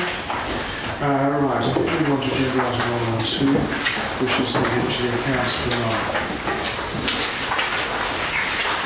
We've all had an opportunity to look at. Are there any questions? Where's the combination lot gone to? That's for the goals, and then we charge the football clubs for if they get lost. Are there any other queries or questions? Can I have a proposal for adoption, please? Neil's proposed. Do I have a seconder? Kieran seconded. All those in favour of adoption? Sorry, Should sorry, oh, you said.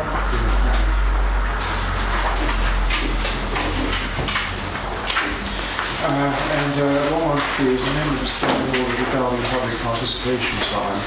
This really is to alters very little in practice, but it's to avoid the somewhat cumbersome bureaucratic process of having to start the meeting and then suspending standing orders and then reinstating them again at the end of public speaking time. And the amendment would have the effect of not instituting standing orders until the meeting started after public participation time in effect. Mr. Chairman, you could just dispense with the requirements entirely, and at your discretion invite the members of the public to speak. Because we have this strange thing where agenda items and people are visiting. We'd have to bring the items forward like we did today. That's an extent, yeah. So I think but no, I think it's still sticking to vote. But this is still at the beginning, and it just makes it at your discretion. It is, 15 minutes, we don't want to vote, so as long as that's the outstanding orders. I'm quite happy to. Shall I read the amendment? Well, I was going to say, Yes, because that's the non-standing orders, which it doesn't. So non-standing orders then, as our meeting should be open to the public unless the presence is prejudicial to the public. Well, yes, I mean that's as at present. Subject to standing order 1C above, which is the meeting. Members of the public are permitted to make representations, answer questions, give evidence in respect of any item of business included in the agenda. Public the period of time, which is at the chairman's discretion or which is designated for public participation in accordance with standing order 1D, shall not exceed, in this case, 15 minutes. Subject to standing order 1E, each member of the public is entitled to speak once, only in respect of business itemised on the agenda, which should not speak for more than X minutes. I didn't think that actually been too much of an issue, but the South Cambridgeshire we have even to 3 minutes, but that's usually inadequate. In accordance with Standing Order 1D above, a question asked by a member of the public during public participation at a meeting shall not require a response or debate. In accordance with Standing Order 1G above, the Chairman may direct a response to a question posed by a member of the public be referred to a councillor for an oral response or to an employee for a written or oral response. A record of public participation session of the meeting should be included in the minutes of that meeting, and a person shall stand when requesting speaking. Well, yes, okay. Except when a person has a disability or would like to suffer discomfort. A person shall raise his hand when requesting to speak and stand when speaking, except when a person has a disability and is like to suffer discomfort. Chair may at any time permit an individual to be seated while speaking. Any person speaking at a meeting should address his comments to the chairman or her comments. Only one person is permitted to speak at a time. More than one person wishes to speak, the chairman shall direct the order of speaking. Is everyone happy with that? Well, 2 points. Firstly, I think it said that you could only it could only be about the business that was on the agenda. Yeah, we need to check that needs to be. Yes, which I don't think should that's the one. I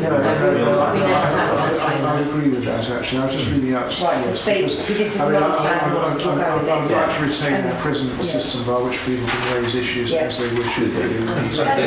Chairman, if I remember, that was to do with the questions to the chair.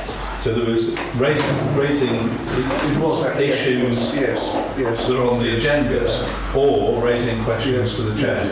But there's no requirement, if a question is raised, that the chair or the meeting addresses it. Indeed. And would therefore defer it to go in at this point of information or whatever. I mean, it could be asked in a meeting, or it could be a highly. It could require a bit of background reading. Yeah. If there's any requirement for technical information. If I take that bit for out. example. Exactly. And the second thing was just, as you corrected as you were reading it out, can we just make the language non-sex specific? Thanks. Okay. Thank you. Right, I'll hold on. Proposal to amend the standing orders. Yeah. Yes, proposed by Keir and seconded by Neil. All those in favour? Yep. Okay. Right, 115, Lonzy Mill funding request. And we have 3,000. this year they're requesting 3,000. This is for next year's This is for next year's budget, so that's a 2017-18 budget, which we have to fix before, the absolute time is by the end of February, but we will do it by early in January. And just to confirm, it's from 2,500 to 3,000. This is from 2,500 to 3,000. As long as You'll heard an eloquent description of the work they're carrying out. So if I could have, Propose next. I'll raise it from the 2,500 to 3,000. yes. So I was thinking, hold on a sec. so it's proposed by Neil, seconded by Beck. 3K, yeah. Okay. Yeah. So all those in favour of that proposal? That is unanimous. Thank you. Right. The continuing saga of the Naughty Youth Games area. Still not. No, it's still not that. I've been in extensive correspondence with South Cambs over this over the last week. The sticking point, as you'll be aware, is the archaeological condition which is requested by the County Council. Just to summarise the situation to date, we concurred, we agreed to that. An archaeologist attended on the site and left about half an hour later, having established that there is an 11,000 volt cable running directly under the site of the proposed. Now, this is where it starts to get interesting, because the electrical distribution company have absolutely no problem with our building over the top of this. But in order to conduct the archaeology in the site, it would have to be moved. The cost of moving it is £70,140.71. Why isn't there a requirement on the electricity company to move the cable if it's in the way of an archaeological examination? Well, I would imagine that any archaeology which was actually in the way of the cable is wrong. However, we're trying to find a way through this, right? And the latest suggestion I have from apparently. I argued that I sort of assumed initially it was the depth of the posts, which go down to 0.77 of a metre, that was the sticking point. Apparently it isn't. Apparently it's the actual level of excavation to lay the surface, which is about 6 centimetres, I think. Isn't it? Yes, yeah. I'm not sure that the archaeologists fully realise how little is proposed to be removed, but they're quite concerned that there's some work done at the Icknield school which apparently found artefacts quite close to the surface. I find this quite surprising because before it was built on and before it became a recreation ground, it was an agricultural land for many centuries. And I'll be quite surprised, but anyway, we have to accept the word of the archaeologists.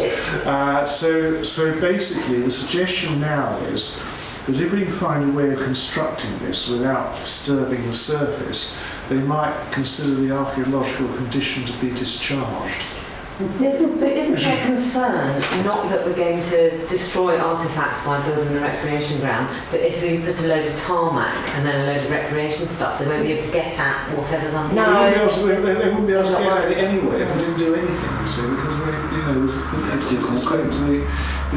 it's linked to the planning application. So if nothing happened on that site at all, you know, there's no way of getting there to do a dig. I mean, you can't just sort of say, I think there's a room blue underneath your garden, can I come and dig it off? So basically, if we make a 6 centimetres step from the ground level that into the basically is the suggestion, yes.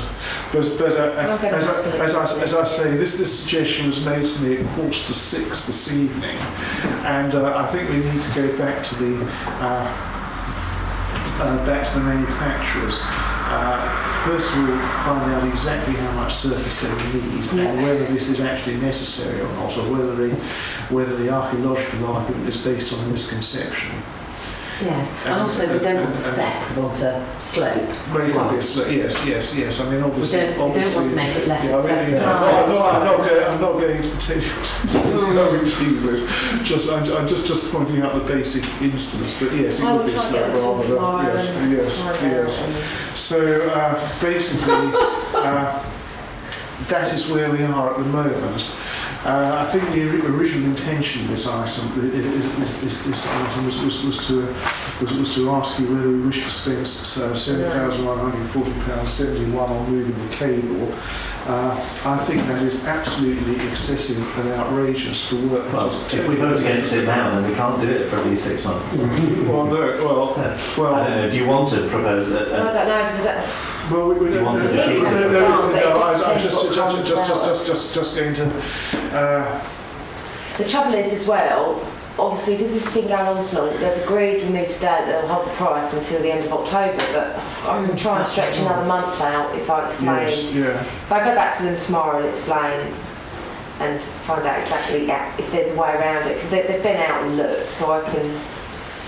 So as far as I'd rather not, just in case we do end up moving, you know, leaving it another 6 months, I don't know. Well, no, I'm not suggesting we need another 6 months. No, if we agree not to, definitely not to do this. I'm not saying that we aren't agreeing not to do it, I'm just parking it for the time. Yeah, so then if Kieran's saying we vote not to spend Could we informally ask whether there are any councillors in the meeting who strongly feel that we should be spending £7,000 to move the electricity cables so that they can do an archaeological dig? Not if there's any other possible alternative. I mean, the ultimate aim is to get this multi-use games area constructed. I've had long arguments with this, long discussions with South Cambs. I mean, South Cambs planning department are entirely on our side over this. It's the county council archaeologists that are being intransigent. And the point, it's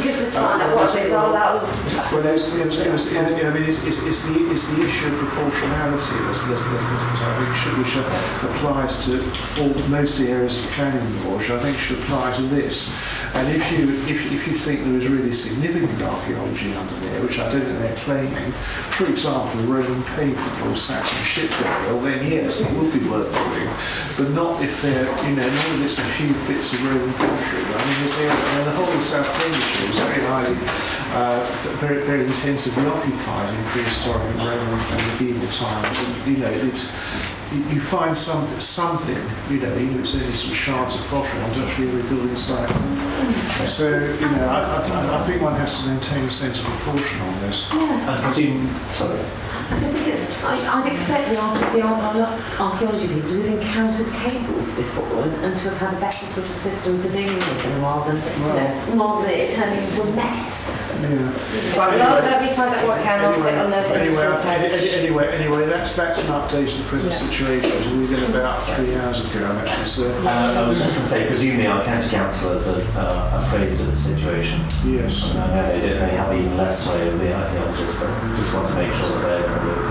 Anyway, we've agreed to park this for time. Yes, and let me find out more. Yes, okay. Thank you.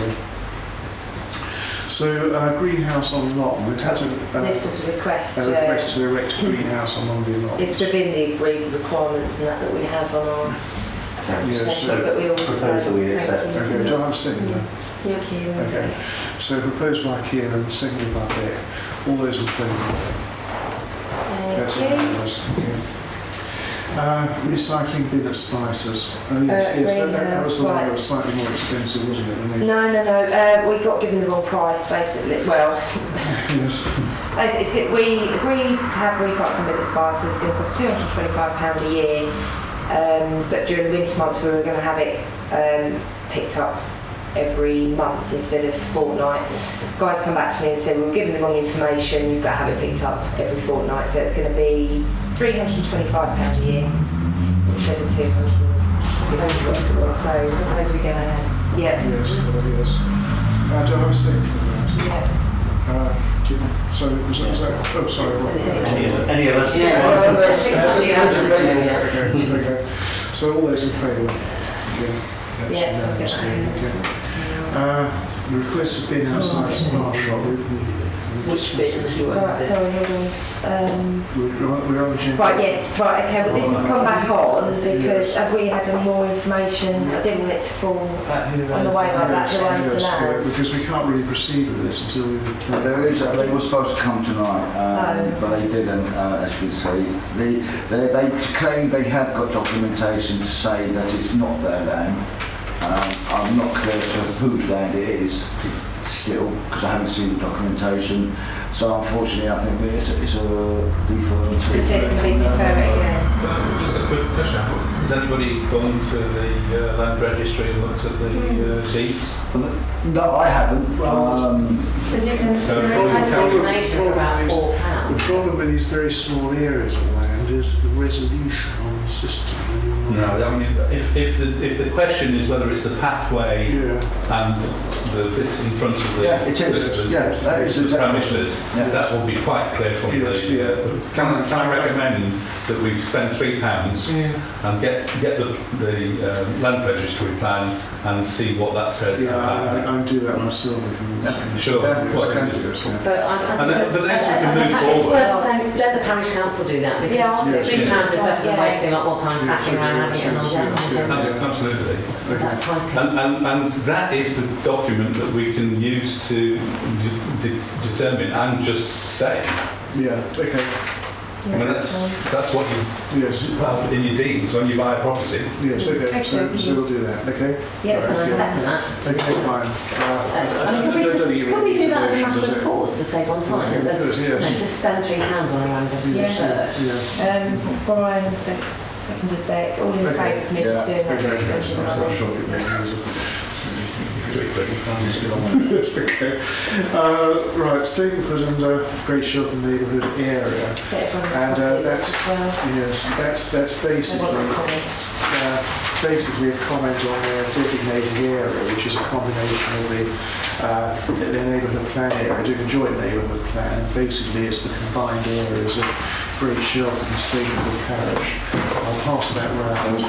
We've got it. So I propose that the parish council makes a comment to be supportive of Yeah. their proposed neighbourhood plan area. Do I have a seconder? I'm not looking. Yes. Okay. Rob, Kieran, Rob. All those in favour? So that's unanimous. We are supportive of their neighbourhood plan area. Yes, okay. Nominations for committees. This one's the one that was This deferred is from... Oh, yes, Beck, yes, So- okay, yes, yeah. The proposal Yes, okay. was, and it's unfortunately a little late in the day for the benefit of new parish councillors, but we suggested that when we're nominating chairs and vice chairs for committees, or indeed for the council, I would thought that the candidates are offered the opportunity to just give a brief summary of why they want to be chairs or vice chairs and any particular qualifications that they have. Partly so that if there are people who are new to that committee or people who don't happen to know of any relevant experience that council has got, that that knowledge is, that information is shared. Would people find that helpful? Yeah. Yes. Okay. So, is there any further discussion? What format would it take? So we're proposing that So you're presuming Just making that verbal, proposal? yeah. Yes, because we don't really do nominations in advance meetings. No, it's a verbal. Yes, when at a meeting, they'll nominate someone and then they'll. I imagine what you're discussing, what you're suggesting is a very brief introduction, not a sort of full academics. No, I would suggest that we set a time limit of, say, 3 minutes, which is quite a long time. It is a long time, yes. I mean, 2 minutes? Oh no, just say 3 minutes because we offer the public 3 minutes to speak. Or I don't think Potentially. anyway, yes. yeah. Right, so Yes, You don't have to fill the time available. yeah, we propose that we do show ahead of that. yeah. Second one. All those in favour of that proposal?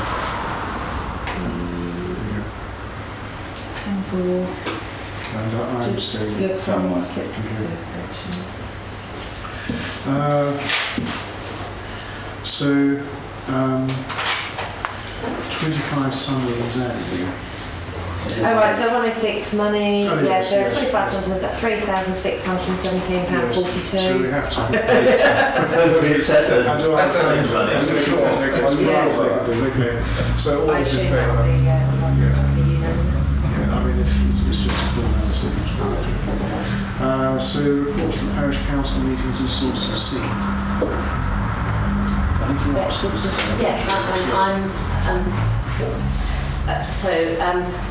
as I think everyone knows, Reg Collum, who was a volunteer, came along to every full parish council meeting and then wrote up a report for Sawston Sea, which is the village magazine, which has a circulation. Well, it has 1,300 copies printed, but actually quite a lot of people pass it on to other people. So it goes to about half the households in the village. The village has about 3,000 households. And in a survey of readers asking which bits of the magazine they liked and which bits they didn't like, a surprisingly large number said that actually they very much valued parish council reports. Many village magazines are actually produced by parish councils, and so many village magazines have a parish council report that's written by the chair or often the clerk of the parish council. What I'd like to suggest is, because it's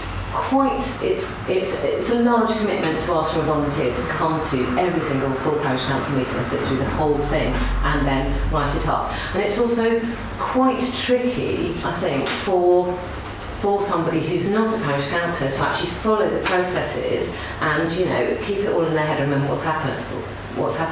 So I think following the pattern that a lot of other parishes seem to use, I'd like to suggest, and I haven't had a chance to discuss it properly with Jo and Anne, that the simplest way of doing this would be to ask one of the parish clerks to write a fairly brief summary of what's happened at the meeting to go in the village magazine as a simple way of letting parishioners know what's happening at parish council meetings. Would Sawston Sea be not seen then as having parish council having this as a vehicle for the council? That is a concern. That's always what it is. Yes. At least when you had Reg, it was independent. As I understood, you had a volunteer in the community, Mr. Kerr, who's patients in No, and who wrote a report for your last issue.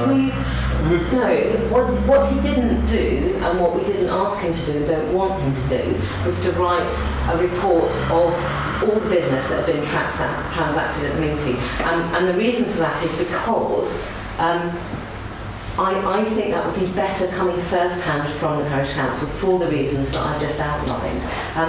What we want Mark to do is is write a commentary. So what we particularly want him to do is expand on an issue and explain it. So where the parish council has decided that it needs to approach South Cans and get them to do something about the grass verges, the function that a commentator can do is pull that issue out and explain to all the people who are whinging about grass verges on Facebook, we hope some of them actually read the magazine, why the situation with grass verges is so complicated, why it's not the parish council's responsibility, what we're already trying to do about it, and sort of, whose fault it is, and what you could, if you actually want to make a complaint that might help, who to complain to and what to do. So it's to expand on some of those issues and educate parishioners a bit more about business. But we just feel that that initial summary, I recognise that this is creating extra work. Yeah, that's my concern. For which I apologise, but I feel that it would be a very effective use of the clerk's time, because it's only going quarterly, Yes. they'll have the minutes to read on the Yes. website. it's not quarterly. Yes. Do you feel that you are having any spare time at all that you could do this? Well, My concern Basically, If it's, well, we're talking about this neighbourhood plan and that now, and Yes. talking to other clerks, going to need extra hours as it is. Sorry, Brian. No, I was just asking you a question of what would then differentiate something that was a list of the things that we discussed and the minutes that we produce and publish on the website. Yes. The minutes are too long, and they don't go onto the website until a minimum of a month after the meeting's actually taken Yeah, that's place. a bit right. Yeah, but I mean, Sawston. That's what I mean, Sawston Street. Sawston Street is bi-monthly, and Yeah. the way that it works is that there would have been the minutes, a summary from. It normally goes to press just after a full meeting. Yes. So there would be that little summary report. I mean, I'm only thinking of something that's really. It's just I mean, I think- But I would also Yeah. suggest that the matter for discussion by the parish council is: do you think it's important for the parish council to be giving a report at first hand by the clerk to a significant proportion of the village? If you think it's important, then I think that if we think it's important, then I think we should be agreeing to do that and then seeing how we can make that happen. And if that requires us to pay for more hours of the clerk's time, or assess other possibilities, then I think that's a separate issue. But I'm slightly concerned that I don't think the cart should come before the horse in that way. I think it's important. I would like to suggest that I think this is something that the parish council should be doing. And I also, I think if there are written reports that people want to read, I think it's important to communicate with parishioners, in a way that has no cost to the parish council other than the clerk's time. Well, yes, it's not only a question of whether the clerk has the hours available, but also whether whether in her own personal circumstances she would wish to take on extra hours. Well, we have two parish clerks, do we We not? have two. I know, but we've got two parish clerks because of the amount of work we've got. And to be quite honest, at the moment, well, even now, it is to keep on top of everything. Right. I'd also like to suggest that making parishioners better informed, I would hope, would reduce the workload on the clerk, because you won't be continually asked about issues that are not concerned. That's not what we've asked, but that's not what takes our time up, So- unfortunately. It is a lot of things that people don't know, going back and looking after staff, insurances, with play equipment and stuff. It is, it's a lot more than... I have two other speakers. I have Brian and I have Rob.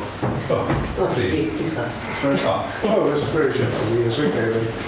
I was just thinking, we already have Mark doing his videoing, so if people want to get information about actually what goes on at the meeting, they can do.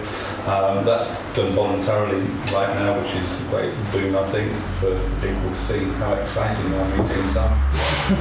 And I'd be very concerned about giving Joe an editorial role where the minutes are very factual, And if somebody wants to know what's going on, and then they can associate it with, if they want to see the actual discussion, they can go to YouTube and get that.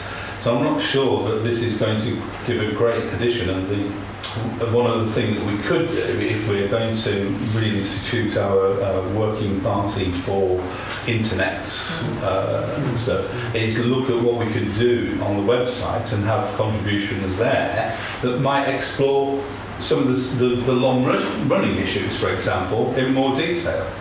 And that might be a way of avoiding Joe having to do extra work, but giving more information and getting that public engagement that you're, and you know, I support, you know, the extra public engagement. And also very much more up to date in Sawston scene because of the 2 monthly publication cycle. So, Rob. Effectively, I was just going to say, it would be nice, and I think that it would help with, as already been said, public image of the parish council because of things such as the grass verges. But we have other effective means which could potentially be beneficial. Again, I think it's a nice idea, but we don't want to put more on top of our clerks. If any councillors wanted to write something on an ad hoc basis for the scene, I know that I certainly want to write something about my first 6 months in the council, and if anyone wanted to write, this is what I think might be interesting for a neighbour, and without any official say. I think everything that like that is valuable, but I think what's needed and what readers have told us they find valuable is a summary of the business that's taken place, because there are no minutes until at least a month after the meeting, and unfortunately the Finance and General Purposes Committee voted not to put draft minutes up on the website. If they voted in support of that, then it might not be quite such an issue. The demographic of the Village magazine is also elderly, so I would say that there are many readers of Sawston Scene who will not want or indeed be able to watch a video of parish council proceedings, and also the time commitment required to watch an entire video of a 2-hour meeting compared with reading a summary of business. Unfortunately, at the moment, so very close to time actually. Yes. And I think we do have a couple more items on the agenda. Is everyone happy to, is it somebody happy to propose an extension? Yeah, alright. Sorry? Quarter of an hour extra. Okay. So I've seconded that. Okay. Everyone agrees? Everyone agreement? 1, 2, 3, 4, 5, 6, 7, 8, 9. Okay, those rest against. We swear we didn't. I didn't even It shouldn't take another 15 minutes. So sorry, Beck. Anyway, yeah. Okay. Can I speak on this? Yes. I just think all the other village organisations have a regular piece. For the parish council not to have a piece in the magazine, just to me looks odd. It would mean there isn't, you know, the largest organisation and you know the village's council wouldn't be therefore represented in its own voice in the magazine. It just seems to me. But the Sawston Scene has been going for how many years? 41, 42. So, and in that time, in that 41 years, has the parish clerk produced what you're asking them to produce? I don't know, but I would suggest... Well, I can tell you for probably David's certainly not longer than I have. But there hasn't been in 30 years that I know of. It prints a report from a county councillor, and it prints a report I'm from a saying for the district parish, councillor. well, we're talking about the parish. So Rob. All right, but the magazine has quite often in the past set itself against the parish council, and I feel that that's a very unhealthy situation to have. And one of the reasons it's been able to do that is because there isn't a space in the magazine where the parish council has been able to speak. I mean, And it may be that the parish council has not been offered the opportunity of that space in the past, and so I would like to offer you that opportunity. I mean, I would volunteer to do it as chairman, but I already do one for the district council. Well, I'm not sure whether you,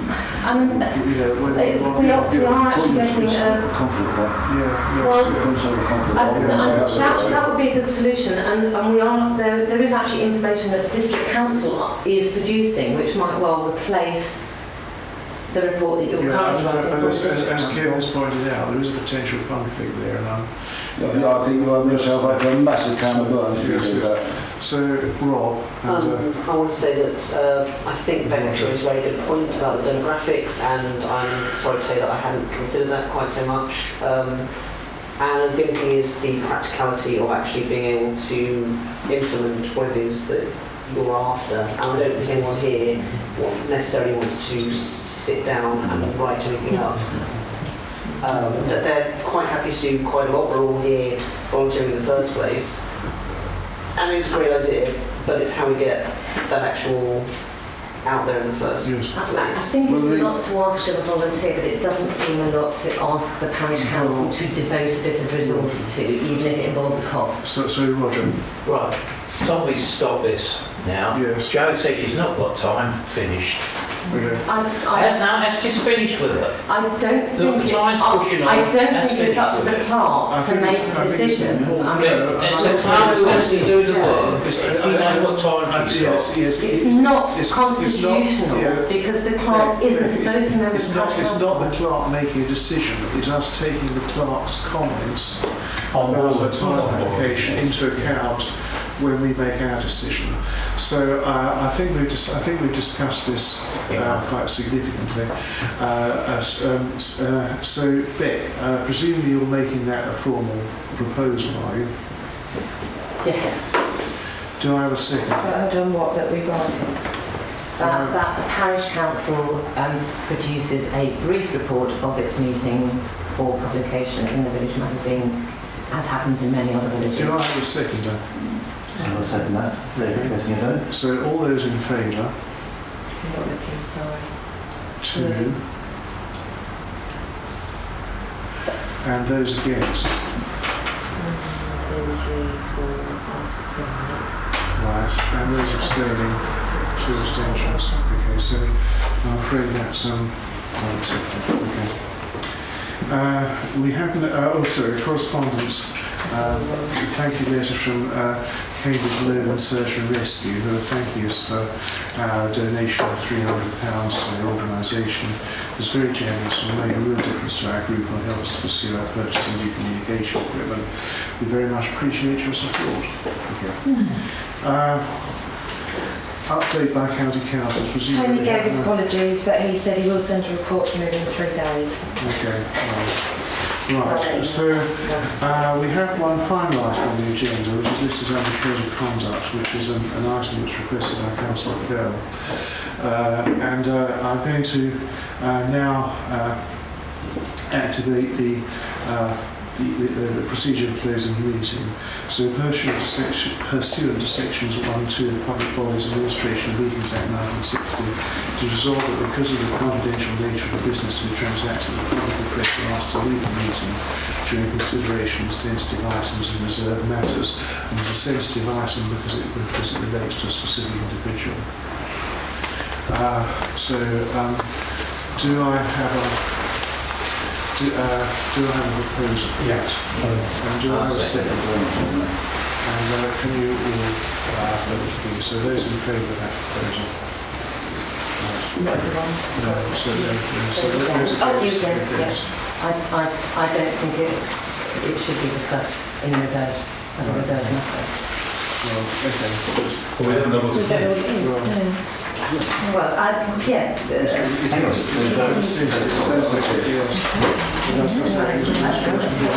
was requested by Councillor Bell. Well, no, it wasn't actually. Right.